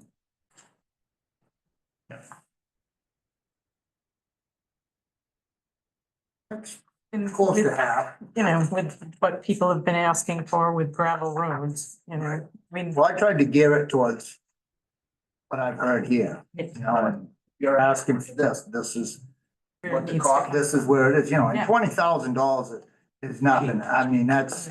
Peanuts. Of course, but I wanted to start small and slow. I mean, I could easily say, I need $100,000 for us to go to Pease Hill Road and do a big chunk of that. Yeah. I didn't think that was reasonable to get going, so. You've driven on the gravel roads, they're rough. We good to go to a transfer station? Go. Let's talk about transfer station. Got a few things on transfer station. I built in the wage By the way, there was some truck driver on Maple Street who almost drove me off the road. Leave him alone, he's doing a valuable job. Hauling the trash. You probably saw the ponytail, it was like. Crash engineer. Very valued. So the wages, same thing as public works, I built that in, it's gonna be a little higher than that, that's on the full-time. Overtime wages, so here's where we start to go into stuff that we got an issue at the transfer station. So when I call in on Saturday morning, we got trailers that won't start, we got an issue, I have to send somebody in, we have somebody call out sick, I have to send somebody from Public Works. Public Works has been paying that overtime. So we're subsidizing the transfer station. I don't think that we should be subsidizing the transfer station. I think the real cost of the transfer station should be paid by the transfer station. So I increase the overtime line there, significantly, from 500 to 3,000. You know, when they get called, it's not like, we're not getting called in all the time. But I also want to make sure that they're getting charged for, you know, we also share the cost of the transfer station, and if Public Works is paying all the overtime, Monmouth's paying full freight, not Oh, good point. their piece. Not shared. Meaning that it's not built into the sharing formula. It's not with built rail. into the sharing. Exactly. That's right. Good point. Yep. Nice catch. Part-time, because most of our guys down there are on the part-time, that's why that labor rate's higher, and same thing on the built-in raise. A bunch of zeros there. There's no phone at the transfer station. That disappeared when we went to internet phone. So we need to, and I think I did this on the last brochure thing I typed up, but the phone number there should just go directly to Public Works. But there's no phone down there. Tipping fees. I left the same. I think we're gonna come in under there, not by a lot, but we have that set at a pretty good rate, so. Pest control, they went up. By the way, tipping fees are, Tipping MWAC fees, and, when we take when Darren hauls the trash Yeah. to Auburn, that's what they charge us. and Eco Main too. Well, yeah. Portland, yeah, but that's different. That's a different line. Oh, no, that falls in there. So, Yep. Okay, because the Eco Main is totally different. As I've said many times, not economical. How's that? I'll change it up. Well, we 2026 is coming soon. Correct. Pest control is where you left off. Yeah, I'm trying to find. I got the smallest print sheet ever. So pest control, demo removal, so that is, Need larger print, Tony? no, but I got my notes on mine. Oh, okay. I also need those. Demo removal, that's the demo bin. Where all the bulky crap that's not garbage goes The to. mattresses. Mattresses. Tony's Mattresses and mattresses and mattresses. Tires. It cost, so we're at, the first loop around this year, we spent $2,700 to get rid of tires, and if you stop in over there, we got all kinds of tires again, so. Guessing that we'll be at the 4,000 mark again. Wood removal. Left that the same, so that's the, it doesn't show on mine, might on your actual, we were north of 20 grand for having the wood, chipped up. I have a thought there that, we eliminate the pile We just put it right in the demo because it ends up at the demo anyway. Dirty wood. The dirty woods ends up, that's where it goes. Like they chip it up and they take it. They chip it up, Same take it place? to where we take it with the demo bin, so why not save the money? Second bin or something. Do you have any idea how many tons when they chip it on an average?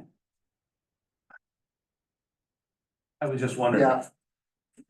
just do some quick Well, I can math. do it, I think it was 22,000. How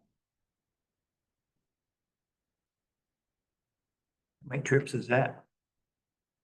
That was, Well, they haul that away. Grimmel comes and gets, No, that's the chips, right? You're talking okay, about, so 258 ton, so do 258 times 110, what's that? Anybody get it? I don't have. 28,000. That's what they charge for the demo. Right, Per so, ton. so So, I'm paying 85 yep, to have it chipped, yep. but we have mobilization. So now, so mob fee is, they gotta haul the equipment Yeah, here, they've so gotta there's drive. the chipper, Yeah. the loader. Now they've gotten, you know, they nickel and dime you, so now you pay both ways. You used to Yeah. only pay mobilization coming to you, and then wherever the machine was going next, that guy paid the mobilization. But it don't work that way anymore. And the mob fee is, because we broke that down, part of that for FEMA, so that was. Right, I remember seeing it, but I Yeah, don't it was like recall. $2,700. Yeah, Yeah, well, that grinder is Oh, yeah. huge. You have to get permits for that Yeah. sucker. I understand that one. What happens with clean wood? Then it gets ground up, It just, the whole wood pile gets Oh. ground up. Oh, Yeah, but it doesn't get saved for you, for chips. no, we save some that we use for erosion control, but part of them grinding it is they sell it. So what they're charging us for it and then they're getting paid by somebody to bring it, like if they take it to the mill. right. Yeah, they're not getting paid much, but. Yeah. Plus, those chips, you know, you're not gonna want that, there's nails all through Yeah. them. It's not like nice bark mulch. Yeah, what's a mill gonna do? Demo. they burn them. Ah, okay. They refuel it. If it went in demo, how, To balance out. yeah, how does it balance It'll out? actually be cheaper in my book. It's going there anyway, so Okay, well, it's not. I see that, Yeah, but you wouldn't If have. you pay it them today, coming to Right. or do you check pay it next Sunday? That's the Right. math he just did. And to 20. handle Okay, that, the you- open demo. And to handle that, would you have a second bin there or just pile it on, you know, like the mattresses, or keep the bin for the small stuff and have the So, big stuff on right. the side, or So how would this- you like, handle? This time that of year, extra? the demo bin would go a week, Mhm. might be full. When everybody opens up their camp, Hmm. we probably yeah. do 3 a week. Exactly. So, you know, we ground that wood pile in late September or early October. Stop by and see how It's big that huge. pile It's is huge, I already. saw it today, yeah. So, but that's a whole other subject that I'll get to. As it is household waste, that's, batteries, mercury switches, ballasts, light bulbs. That used to all be free. There was, you know, they'd collect it to save now, and everything else you get charged, cause they gotta come get it. Materials transport, I kept that the same. Maybe you should know. I'll let you know. Equipment repairs, that's for working on the trailers. Okay, so we have aging compactors. We got one compactor down there, the floors. So it's a metal floor. So when I say it's a floor, it's steel. That's in rough shape, so we've taken that one out of service for now. Building repairs. need another shed. You take some of that dirty wood and build. There you go. a shed. Make it There out you of go. pallets. I think I might have found us a solution for at least now. Grounds maintenance, public works, goes over there anyway, but I decided I'd leave that right out. Vehicle repairs, well, there's no vehicle there, so no need for that. Permitting, we have to pay that, DP. Supplies is, so amazingly, you'd be. How many of the slip books we go through? Now, I'll admit that some of them probably stay in a coat pocket and go home and forget to come back, so they gotta grab another one. But we do, I mean, I get a pile of slips every week, just a mountain of them. I got a whole box in my office, so. What we track is demo and tires. We split the tires off just for an accounting purpose of what our income is, which I will also get to. Transfer station cards. That's just the stickers. Signage, I went up some, we get inspected, so we need all the proper signage for recycle, trash, demo. And if you don't have those, if the signs are worn or anything, you get a ding on them. We got dinged on 2 this year, so we're gonna upgrade them. Small equipment, they don't buy any, they just use public works. Uniforms is part of the contract. So the total on the transfer station is up 3.6%. One of the things that, and we're not gonna solve that now as part of this. I guess any questions so far on this, and then I'll get to the revenue side. Well, I mean, the revenue side kind of will flow into the expense side, because if we're doing things right, we'll better We should balance. We're not, Yeah. so. We found a cost sheet from 2001. You know, and on our cost sheet, you can see. So it's broke down into several items. So 13 items, same cost from 2001 to 2025. So 0 increase. Tires is, so we're taking in tires, charging $2. They're costing us between 5 and 10 to get rid of. So a small 14-inch Toyota Tercel tire costing somebody $2 costs us $5. A 22-inch truck tire, it costs them 7 or something like that, and we're paying 10. So we're losing money on tires bad. Demo, these numbers. So I did a demo and waste removal just for the demo side, okay? So in the last year, we were upside down just on the demo was 29,000. Grinding the wood cost was 21,960. So a lot of that wood, there's no fee on. And it costs 21,000. So over the course of the year, we're at 59,000. That's revenue that we haven't collected for stuff that costs us to get rid of. And so once again, subsidizing. And so I understand there's 2 pieces to the puzzle, because, you know, you find a refrigerator on some dead end road or a gravel road, and you know, that's how people get rid of it. But they're throwing them there now and they don't want to spend $5. But if they bring it to us, you know, it's a refrigerant, so it costs us money. Tires are another big thing, you know, they'll say, well, we'll just dump the tires on the side of the road. We're not overcharging by any stretch. I It's, mean, it's been a lot worse, right? I mean, I remember back in the eighties and nineties, it was pretty. Yeah. Ugly. Yeah. So there is a, there's a happy medium. correct. So new fees, I think are in order, is what you're saying.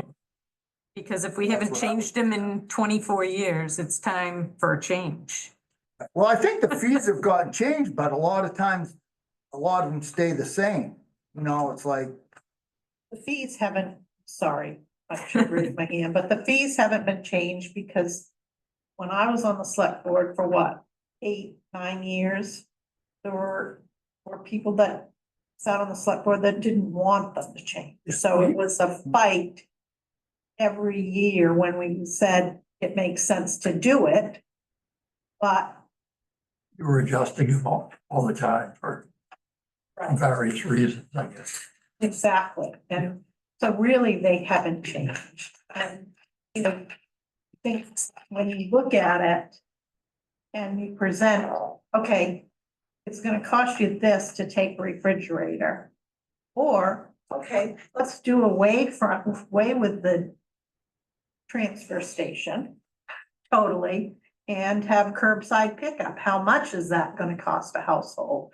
So you look, I think when this is presented to the public, it has to be presented in a way that, okay, how much do you want to pay for curbside for the whole town? Or do you want these fees to go up? So, because this is what it costs us. That's been my argument about the whole thing for years, that it's not a subsidy, it shouldn't be a subsidy. And, we can't, it's gonna reach a point where you're gonna need to have another trailer down there or two. Already has. Yes, well, I know, it does. I mean, it's gone past that. That's 5 years, 6 years ago, we needed a trailer. You have people though who come to the transfer station. Why do I have to pay a fee? I already pay taxes. I support this place. So you get those. But even in a. we get that on But if plowing the you road. live in a town that has trash pickup, you have to pay for the trash pickup.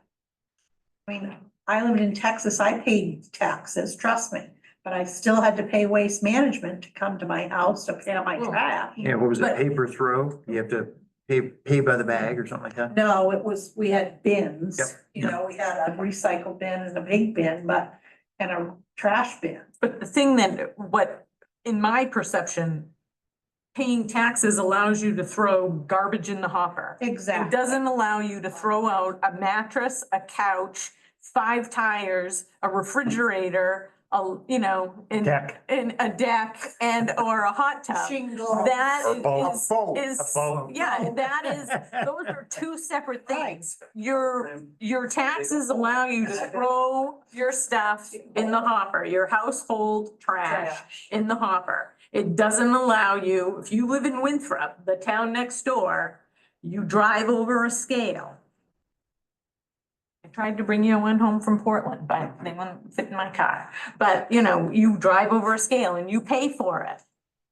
If you live in Scarborough, you pay per bag or Portland or whatever. So, and those are big cities. But if we liken ourselves to Winthrop, which is bigger, yes, but they're not throwing out, tires and, their shingles and construction waste. So, what's that? They come in Come in here. here. Well, exactly. I mean, that's the hard part, or giving it to their neighbor to, across the way. Well, That's to bring it. that's the part of the problem is. So, there has to be a happy medium. I mean, and we can't, the person that is throwing out just household waste that lives in a, their little house and doesn't do anything compared to people taking truckloads of stuff. Well, I think, and I guess if there's confusion on my subsidy line, my point is, so if Joe brings his trash to the transfer station, 2 bags a week, that's what he throws away, Yeah. boom. But you got a contractor that took the roof off Kristen's house, is charges Kristen $400 to remove the shingles, comes to the transfer station, pays $100 to dump them off, that now costs us twice that to get rid of. So subsidizing your That's root right. project. Exactly. That's what That's the whole I guess. thing. Does that We've clarify got- that? At least That is, cover our costs. exactly, we've got to cover our costs, because it does not make good business sense to Correct. have your expenditures be more than your revenues. Paying $7 to So dispose of it. what do you we take, better 3 charge trailers of $7. trash a week? 3 trash, 1 recycle, That's what they say. average, but lately it's been up and down. All over the place. Is there a way that we could do, I mean, it's we're gonna get some skepticism from people who, you know, get sticker shock. And my answer to that typically would be, well, look at what your neighbors are paying in the communities next door. So I know Winthrop is kind of pricing their stuff based on the cost. And maybe Litchfield is doing the same.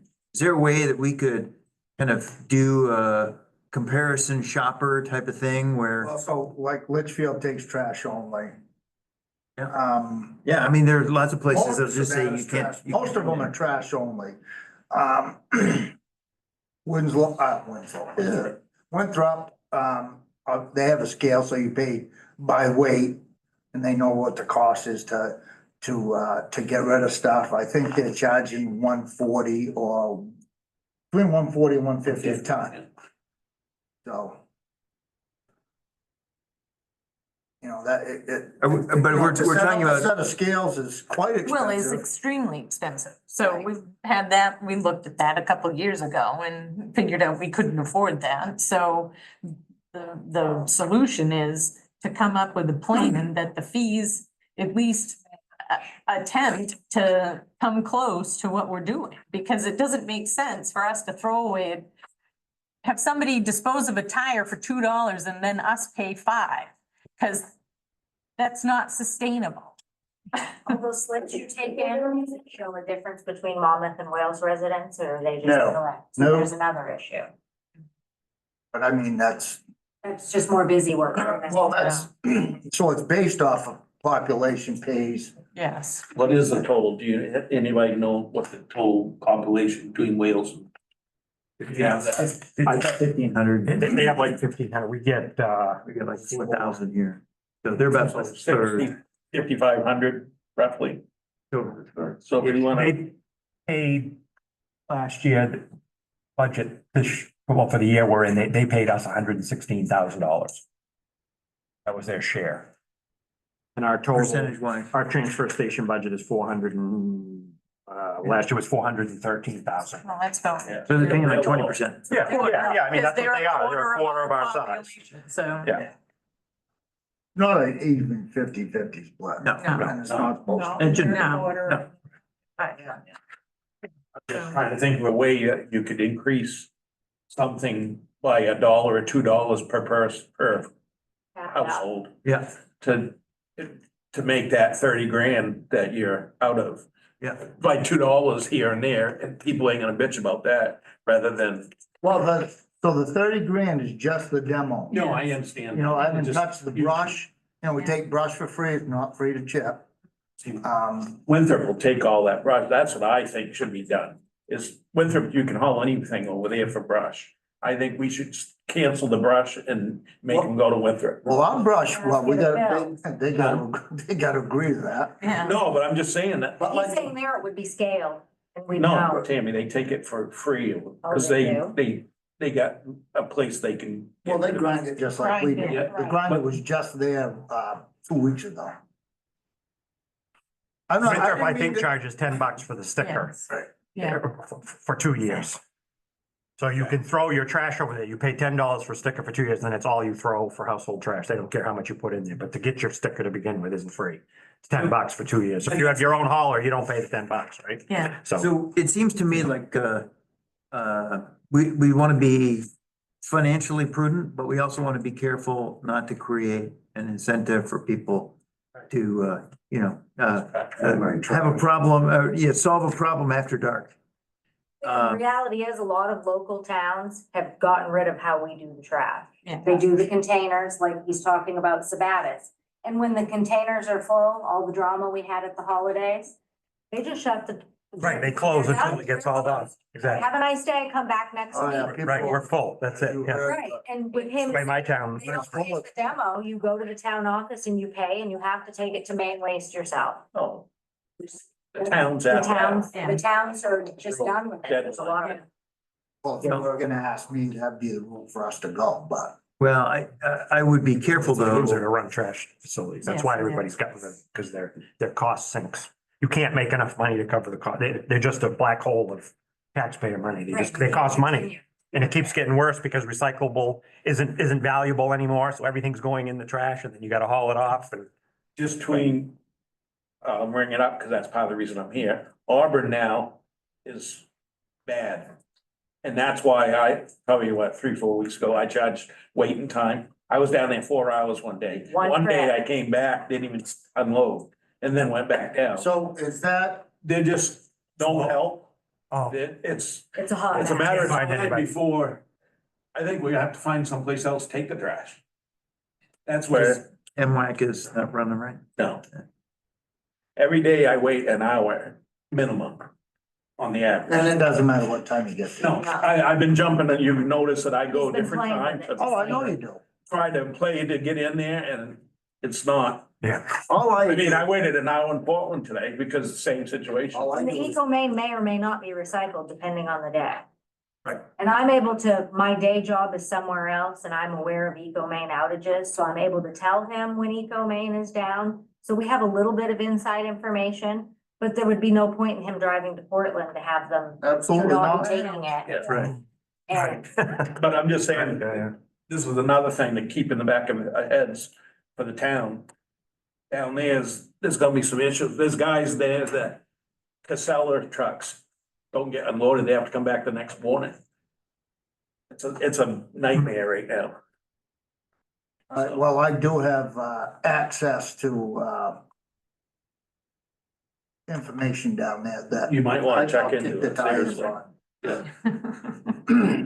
And Eco Main's just a whole other Yeah, hot mess yeah. that's killing us, but. Yeah, we gotta bite that bullet.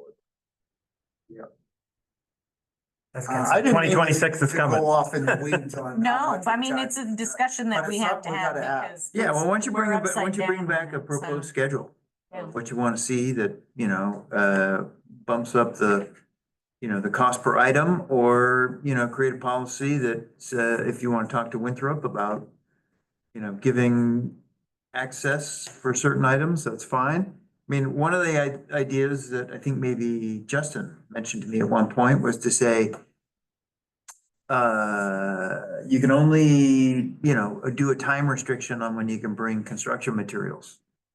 So that it's convenient for a homeowner, because, people who are gonna be tossing stuff by the side of the road, probably gonna be homeowners.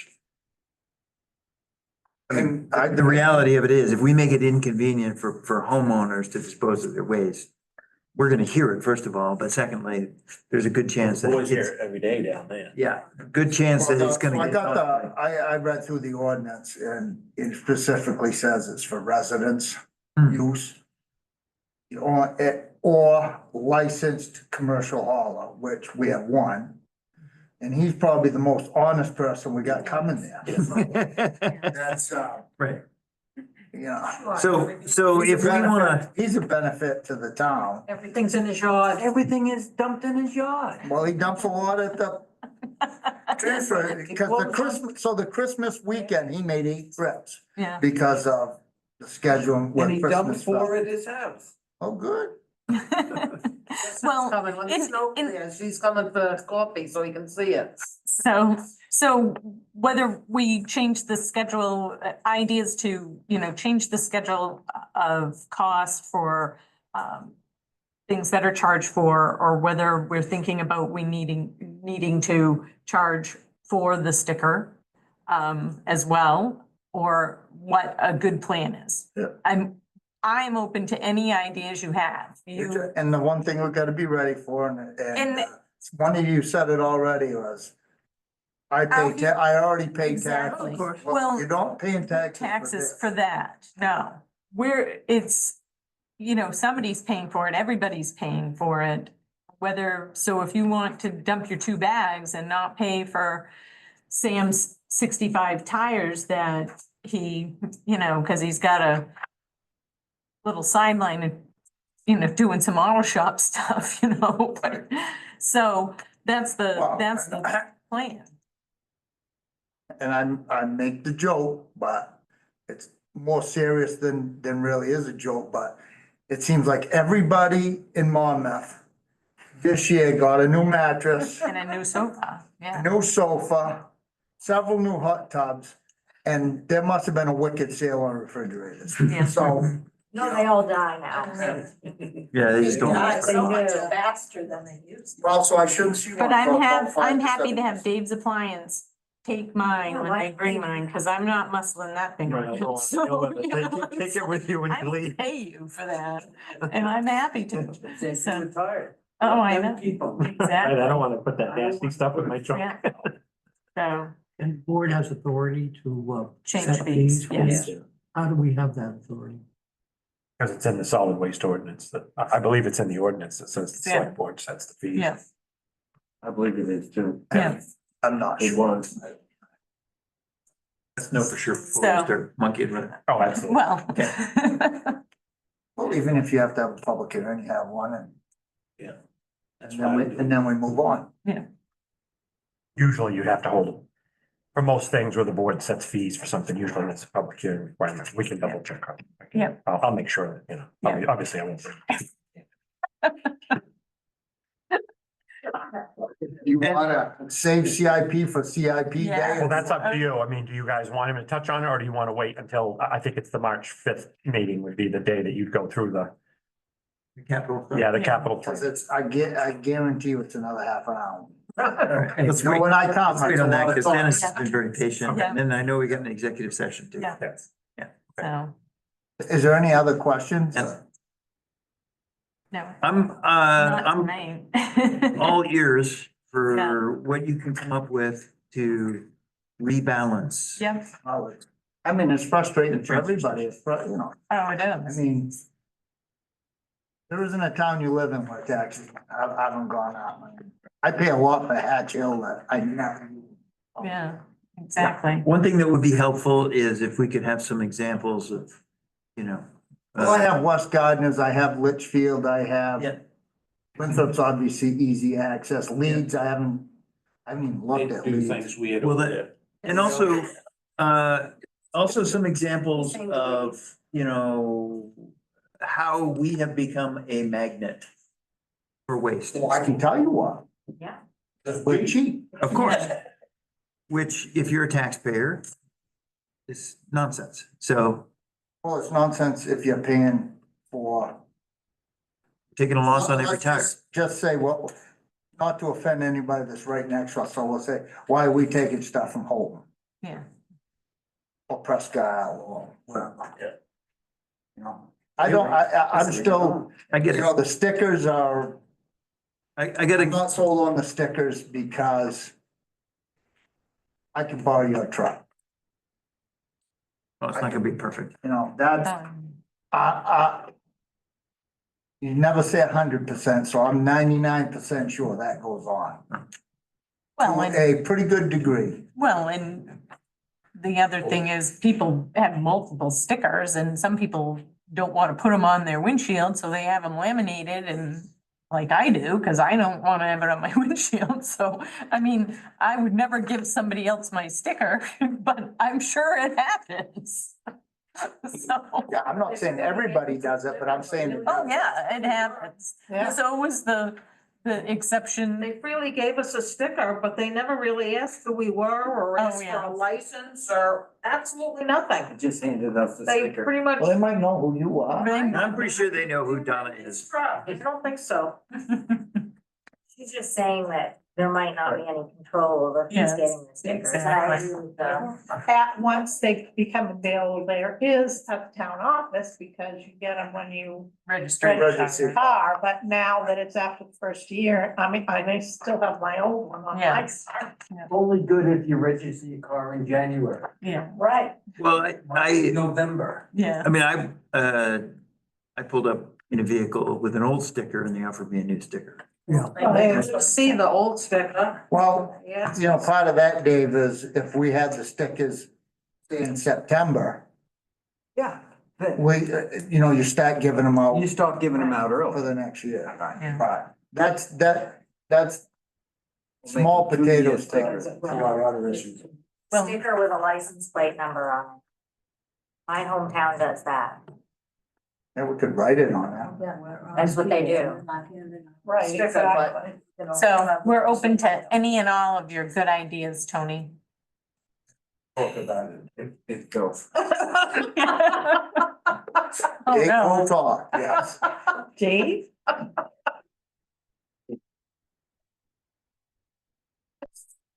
Thank you, Tony. You don't need me for anything. No, go home. Rest up for tomorrow night. Let's get another 4 inches. And then there's Sunday. They're already, Yeah. they're already shutting everything down tomorrow. State's closed in the afternoon, in the Oh, afternoon. my God. The state's closed. The schools are already announcing they're sending everybody home at noon. Oh, my What about God. Fridays? Saying everybody. Unbelievable. We get I going guess now? Well, Justin will, if the state's closed, you Yeah. can't do anything. Well, the girls out front, you know, can't do any stuff for the state, so. So the state closed, they can't. Thank you, Tony. Well, Kirby, been proud of you. Yes. Right? Dennis is laughing. Just a great job all around, man. Inspiring. Thanks, Tony.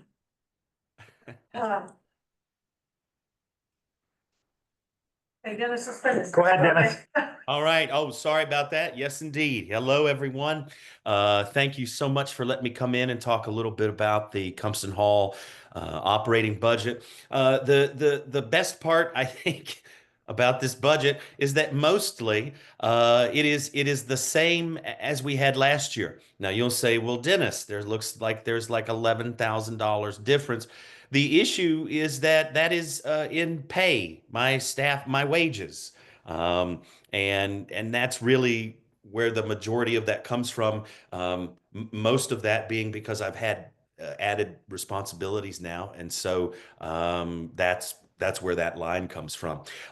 If you'd like to go through piece by piece, I can tell you that the heating budget, we just reduced $500 because I wanted to see, I felt like we could get away with that.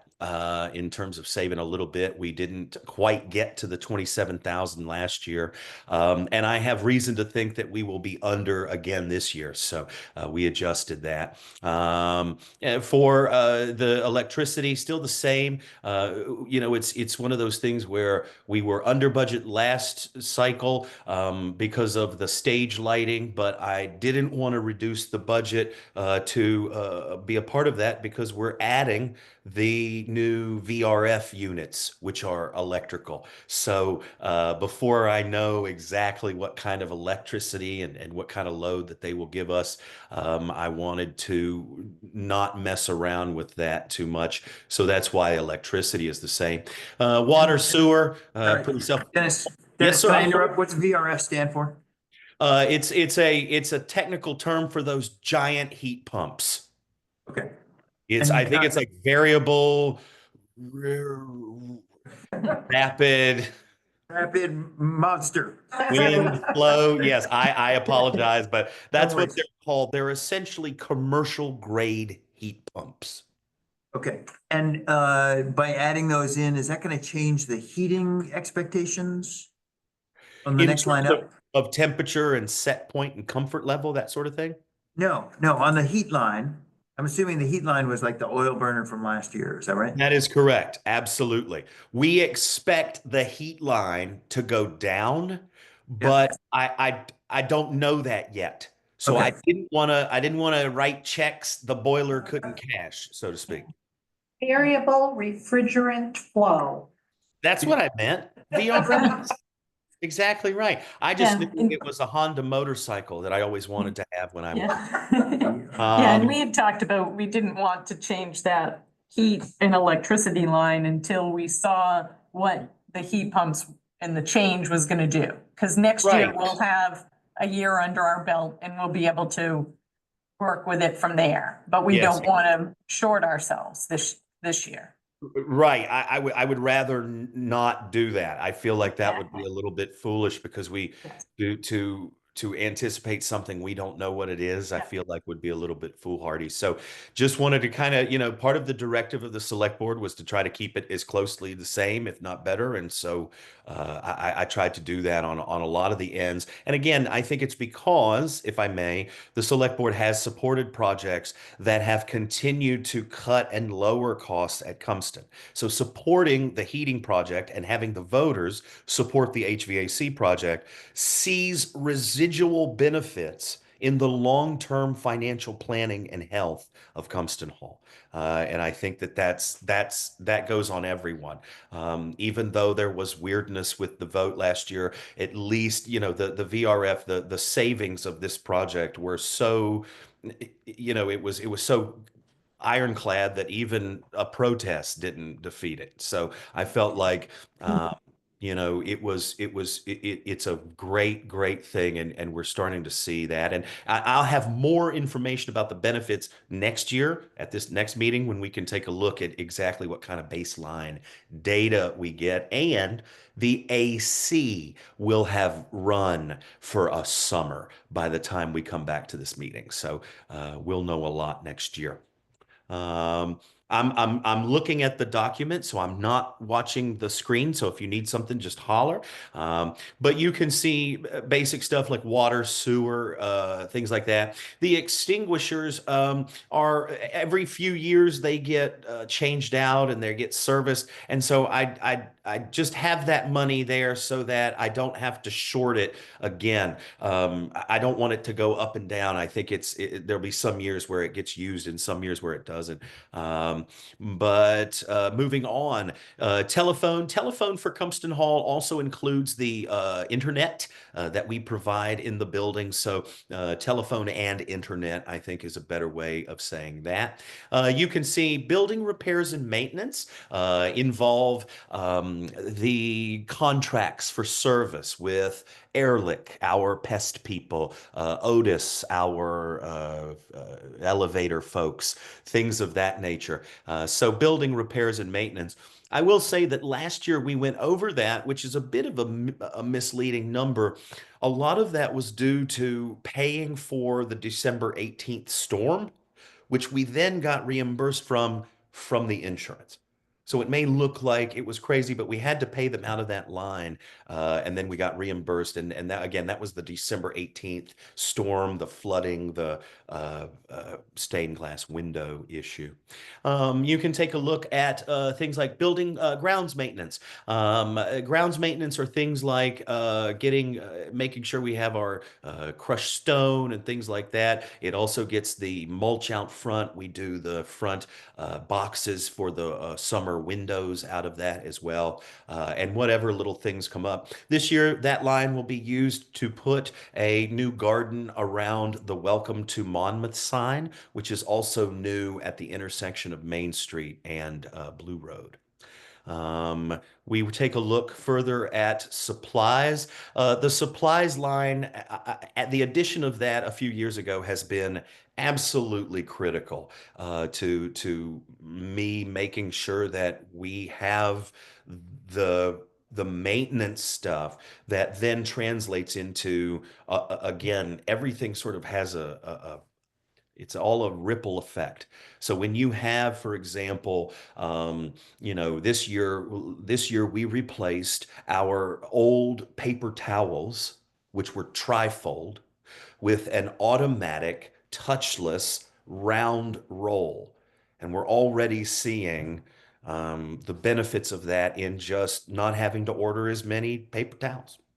So little things like that, and that came out of the supplies line. So things like that as an example. But that's the budget. If you have any questions, please let me know. I would be open to that. All right. Thank you. Dennis, I have a question.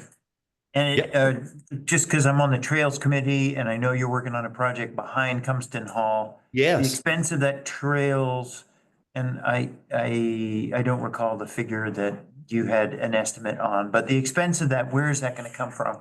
Absolutely. So we had a what I would call a rough estimate from Fournier, Forestry, Sawyer's, whatever. They came in there and gave us a number of $22,000. The reason that I have submitted that number is because that trail could be paid for by TIF money. In order for the TIF money to be budgeted and included to pay for that trail, there has to be a submission to the select board on the warrant, this is all from Reagan, to pay for that. Okay. So that's what we're hoping to fund the Cumston Hall Trail with TIF money. Whatever happens, let's say, it's approved 22,000, great idea, it goes. If it's 26,000, what we would then do is turn to the Friends of Cumston Hall and Friends groups to make up that difference. Okay. Good question. I could talk decide. Would it have to be a voter? No, you guys get to. No, we get to. Correct. Yeah, so it'd come to you as an expense out of the TIF account. Okay. So it would probably compete, with whatever resources are over, you'd have to consider all of Well, it. I think when we put together the annual budget for this year's TIF expenditures. Okay. I mean, we didn't quite know exactly what the revenue figure was gonna be. Right. But between what we've got cooking for our grant matching funds, as well as what the figure that Dennis had given us as sort of a preliminary thing. Yeah. And then I think there's also some debt service stuff that's going on there too. I think it might be the first year that we don't have a surplus of TIF funds that goes into the savings account. Okay. But it's pretty close to break even. Just so that we have enough room to be able to afford that trail and the other priorities. Just FYI, when we get to the TIF stuff. It would be pretty close to break even rather than making a deposit into the savings account.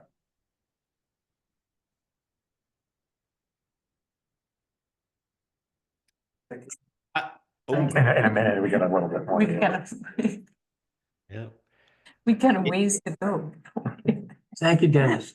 Thanks, Dennis. Absolutely. Please let me know if you have anything. I just would say that I have a moment with Justin happening in March, one of those coffee moments, in case anybody has any questions about it or just wants to see Cumston Hall or talk about the project, whatever you'd like.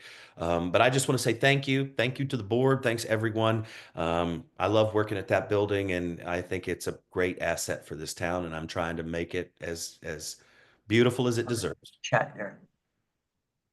There was a comment in the chat there. Hold on. Thank you. Yeah, there's been some, we don't know. Sometimes they're on there, but we don't always respond to them. Yeah, there is a question. You want me to read you what it is? Yeah. It's actually pretty good, if you want. I can't. Amazing. To see that. It's not, I'm not going to read the one underneath, but it says this. It says, will the 1856 Academy be lumped together with Cumston Hall, Cumston Library, and like rec? So will it be, do you approve all of these together? And it seems like a concern is that they wouldn't want Cumston Hall or library or the rec department to be voted down because someone wanted to vote against the Academy. So that was the question in the chat. I hope, Joe, I got that right. And thank you, Joe. Joe. Not me. Oh, yes, sorry, that's who wrote it. Sorry. But I also appreciate you, Mr. O'Donnell. Thank you, sir. The warrant is 100% your document. So you tell me how you want it to be written. Right now, each of these under culture and rec are separate questions. So Compton Hall is its own question, the library is its own question, and recreation is its own question. I was directed earlier in one of these, the first budget meeting, to break this one out within this category. And I have done so. So you'll see there's a new kind of section here right underneath the Compton Hall section, where I took a stab at what I think the minimum sort of expenses will be going into the next budget. So right now, it's safe to say they are not going to be grouped together. I would assume so, but Well, we'll have to Yeah, decide. right. You guys get that. when you Got it. approve the warrant, yeah, you'll just kind of tell me. So when we have the public hearing after that, you guys usually have some changes depending on if the public wants to make them, and you would just make sure at that point. If you want me to separate it as your first draft, I am happy to do so. That's the way I was going to do it. But if you want me to group it with something else, I can do that too. Joe, if you're listening online, we are looking at a document in front of us that has a separate set of accounts. So that we can separately track the expenses for the 1856 Academy building. Which is also on the website under, if you go into town office, there's a budget section, and these documents are all on there for the public to. Right.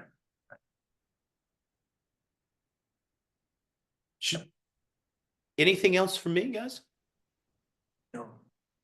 Thanks, Dennis. Thank you, Dennis. Absolutely. Thank you. Appreciate it. Have a good evening. You too. So like since we're kind of talking about that, that's kind of the next one here on the list. You can see I put some numbers in there. They're kind of guesses on what those might be. The Just only put a thing little bit enough, I put a few things under grounds maintenance and building repairs, just not knowing what might, what it might need. because it's not in use, but we, this past year, because we didn't have a cost center for it, we took money out of our donations to pay for the heat. And obviously, we're still working on that original budget because last year they didn't complete all the things that were on there. So there's still about $200,000 left in our initial budget, along with the donations we've received that are around 90,000 or 94,000. So we're paying for the heat out of those donations right now. But obviously, if we spend this money, the money to heat it and maintain the building at 45 or 50 degrees, whatever we're maintaining at, because we have two small Rinnais in there. But the other thing that didn't get accomplished last year was insulation. So this year, we've already met with the insulation contractor, come up with a plan for insulation, so the building will have insulation in it. And that will definitely make a difference in the heat for next year. And then we're sent all the last questions they had for the builder's risk insurance in. So now we're just waiting on that. So essentially, that's where we are with that. That the insulation is going to be completed and the bell tower is in the process of being completed. And so we'll have probably a little event when it flies back into place with the bell tower and everything, the dome refinished. And we're also looking at a generous quote from a local tree person that will probably help us out. And we're meeting on Monday. We'll discuss about the hazardous pine trees. So the big pine trees that In the back. we don't want to come down and go through the roof that we've paid for. So. Right. So, but we'll have more and decide whether we can handle that and not in our initial budget. And we'll talk about that on Monday at our meeting of the academy. But that's essentially where we are with the numbers for that. So essentially you would just be covering, there's no water or sewer in there right now, but there is electricity and the Renais that we're running and then the insurance obviously will be in there under supplies. That will be the line for insurance, you think? Yeah, I just kind of put a note there, had some place to put it. I'm sure we can Yes, probably add a somewhere. code that might be more appropriate, but I was just, yeah, there just wasn't a code for it, so I just just wanted to remind us that we needed a number for that. All I have, unless people have questions about that.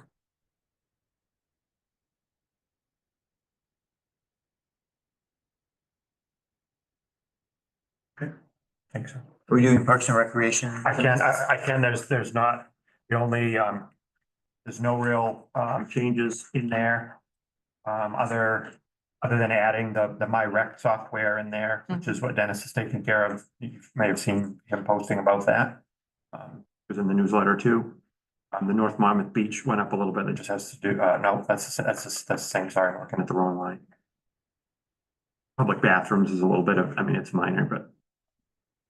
And then the rec programs just to replace some soccer balls and basketballs. And then I had a question about whether you folks thought it might be a good idea to maybe next winter try to set up an ice rink out here on this flat lawn out here that the public could use.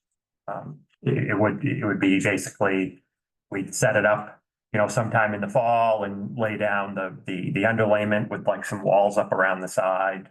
Maybe have the fire department initially fill it up and then Public Works once in a while could come up here like once a week before the weekend and, you know, run a hose and just put new water on it. So it was nice for the weekend. I don't think it would take a lot of effort, but it might be something that families or kids might want to use, but we'd need some initial money to do that. So it was just an idea. I don't know whether anybody thinks it's a good one or not, I but think that's a good idea. The other thing that I wanted to find out about is that what used to be the skate park, the paved part between the town office and the police building, whether that was in shape enough that lines with Tony's line painter could be painted for pickleball. I'm having never played. I don't know what size it needs, but That would be I'm big enough for one.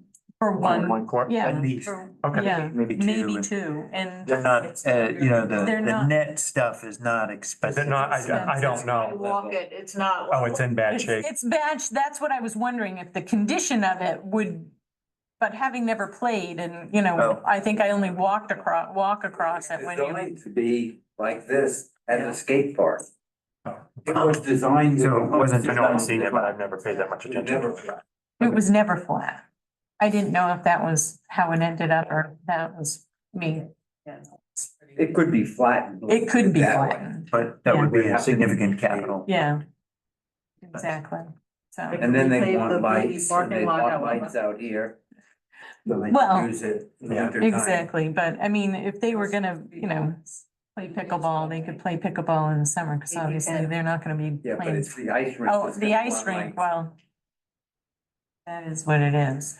I think that's a great idea because essentially, you know, that's what we want this building to be. Sure. And, you know, if we hopefully in the future finish the academy, have events there. Have this the place where recreation and people can come to do things. I could talk to Julie about maybe adding like some skates to her collection Yeah, of things that people could exactly. use if they didn't have any of their Yeah. own. Yeah. I don't even think that would cost anything. They're pretty easy to. Right, no, I know the friends might, yeah. I think this probably shut off at 8 o'clock. I think that's very. That's fine. Something. It got too cold outside for that to work. Yeah, it's like an air conditioning now. Yeah. But No, it's not really surprising. Those things don't work that no, well when they're it not, gets too when cold. it gets too cold, it's supposed to be below 0 tonight, so, but I think, you know. Other than that, those are the only questions I had, and, but we're not really changing anything that was there for this year. Another fundraiser that's about to kick off that we've donated.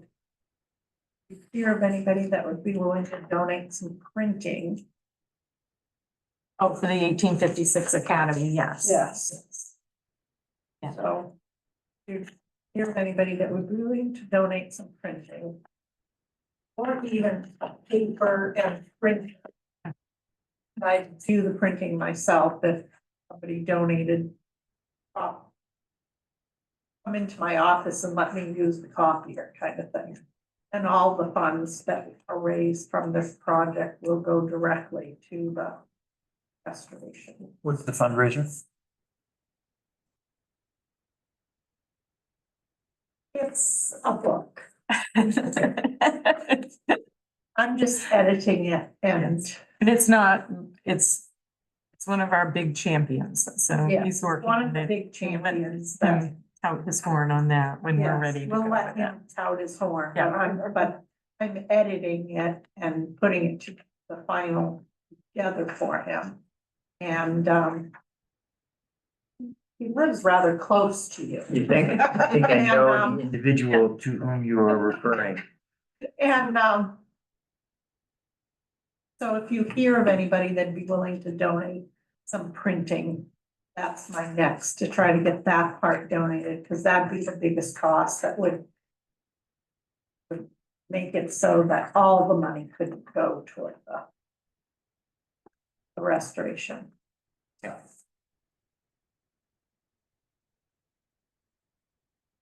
So, do you want to move on? Everything Yeah, I'm I think okay so. with. Next is to, consider, the purchase of a listening system for our meetings. Or like some different other kinds of meetings, I think also. Yeah. Did you want to carry that one, or do you want me to? Well, you or me, but I mean, this grant money, Mary Beth Paquette wrote a grant with the Age Friendly and,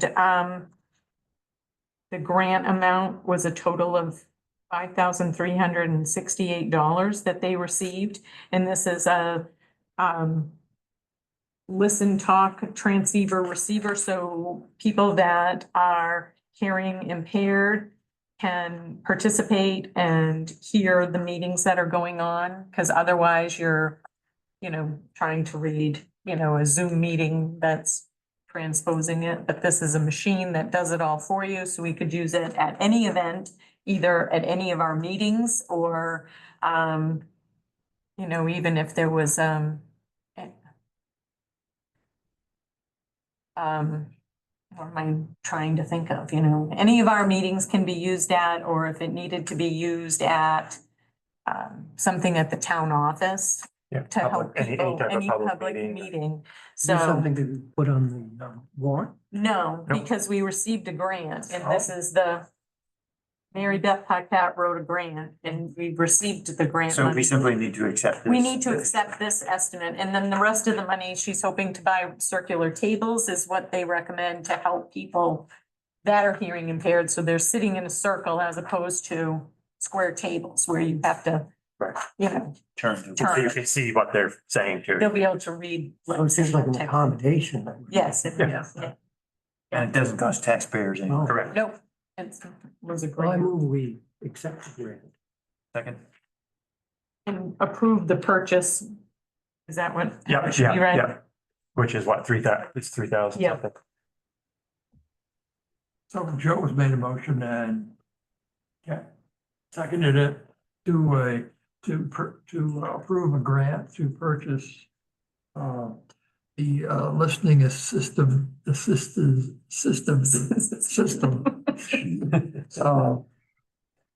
for various meetings. All those in favor? Yes.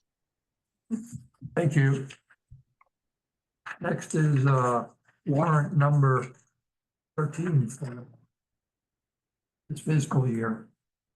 These trucks, 24,053, those are two pretty large engine repairs for, one was for the really old truck and one was for another older truck. And then there is annual inspection sticker, so it included some, various things to get that to pass. Androscoggin County, 19,313. That's for the PSAP service, ambulance dispatch. Blue Rock Earthworks, materials transport, 2,772. Cougar Mountain Software, that's our financial and payroll software, $6,003. DJ's Municipal Supply, most of that is Shackles for the Public Works, $1,056. Dennis K. Burke, Fuel, $1,569. Boy and King, $3,637. That's for the North Monmouth Waterman Extension Engineering work. Avian Oil, $1,859 for propane.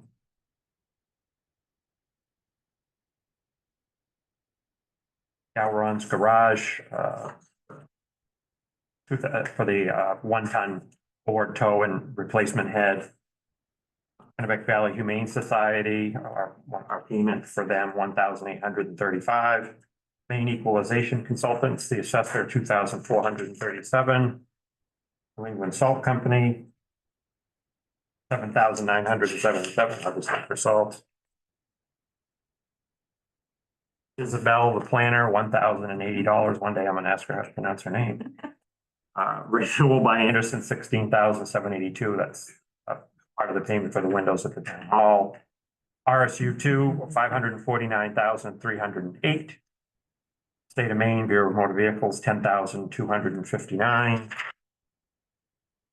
Train, the first payment for the HVAC work at Compton Hall, $84,075. For a warrant total of $746,406.62. I make a motion to approve fiscal year 24-25 warrant number 13. I'll second that. So there's a motion by Kent, second by Chris to approve warrant number 13 for fiscal year 24-25. All those in favor? I vote yes. Thank you. Mark says yes. Yes. Yes. Like, well,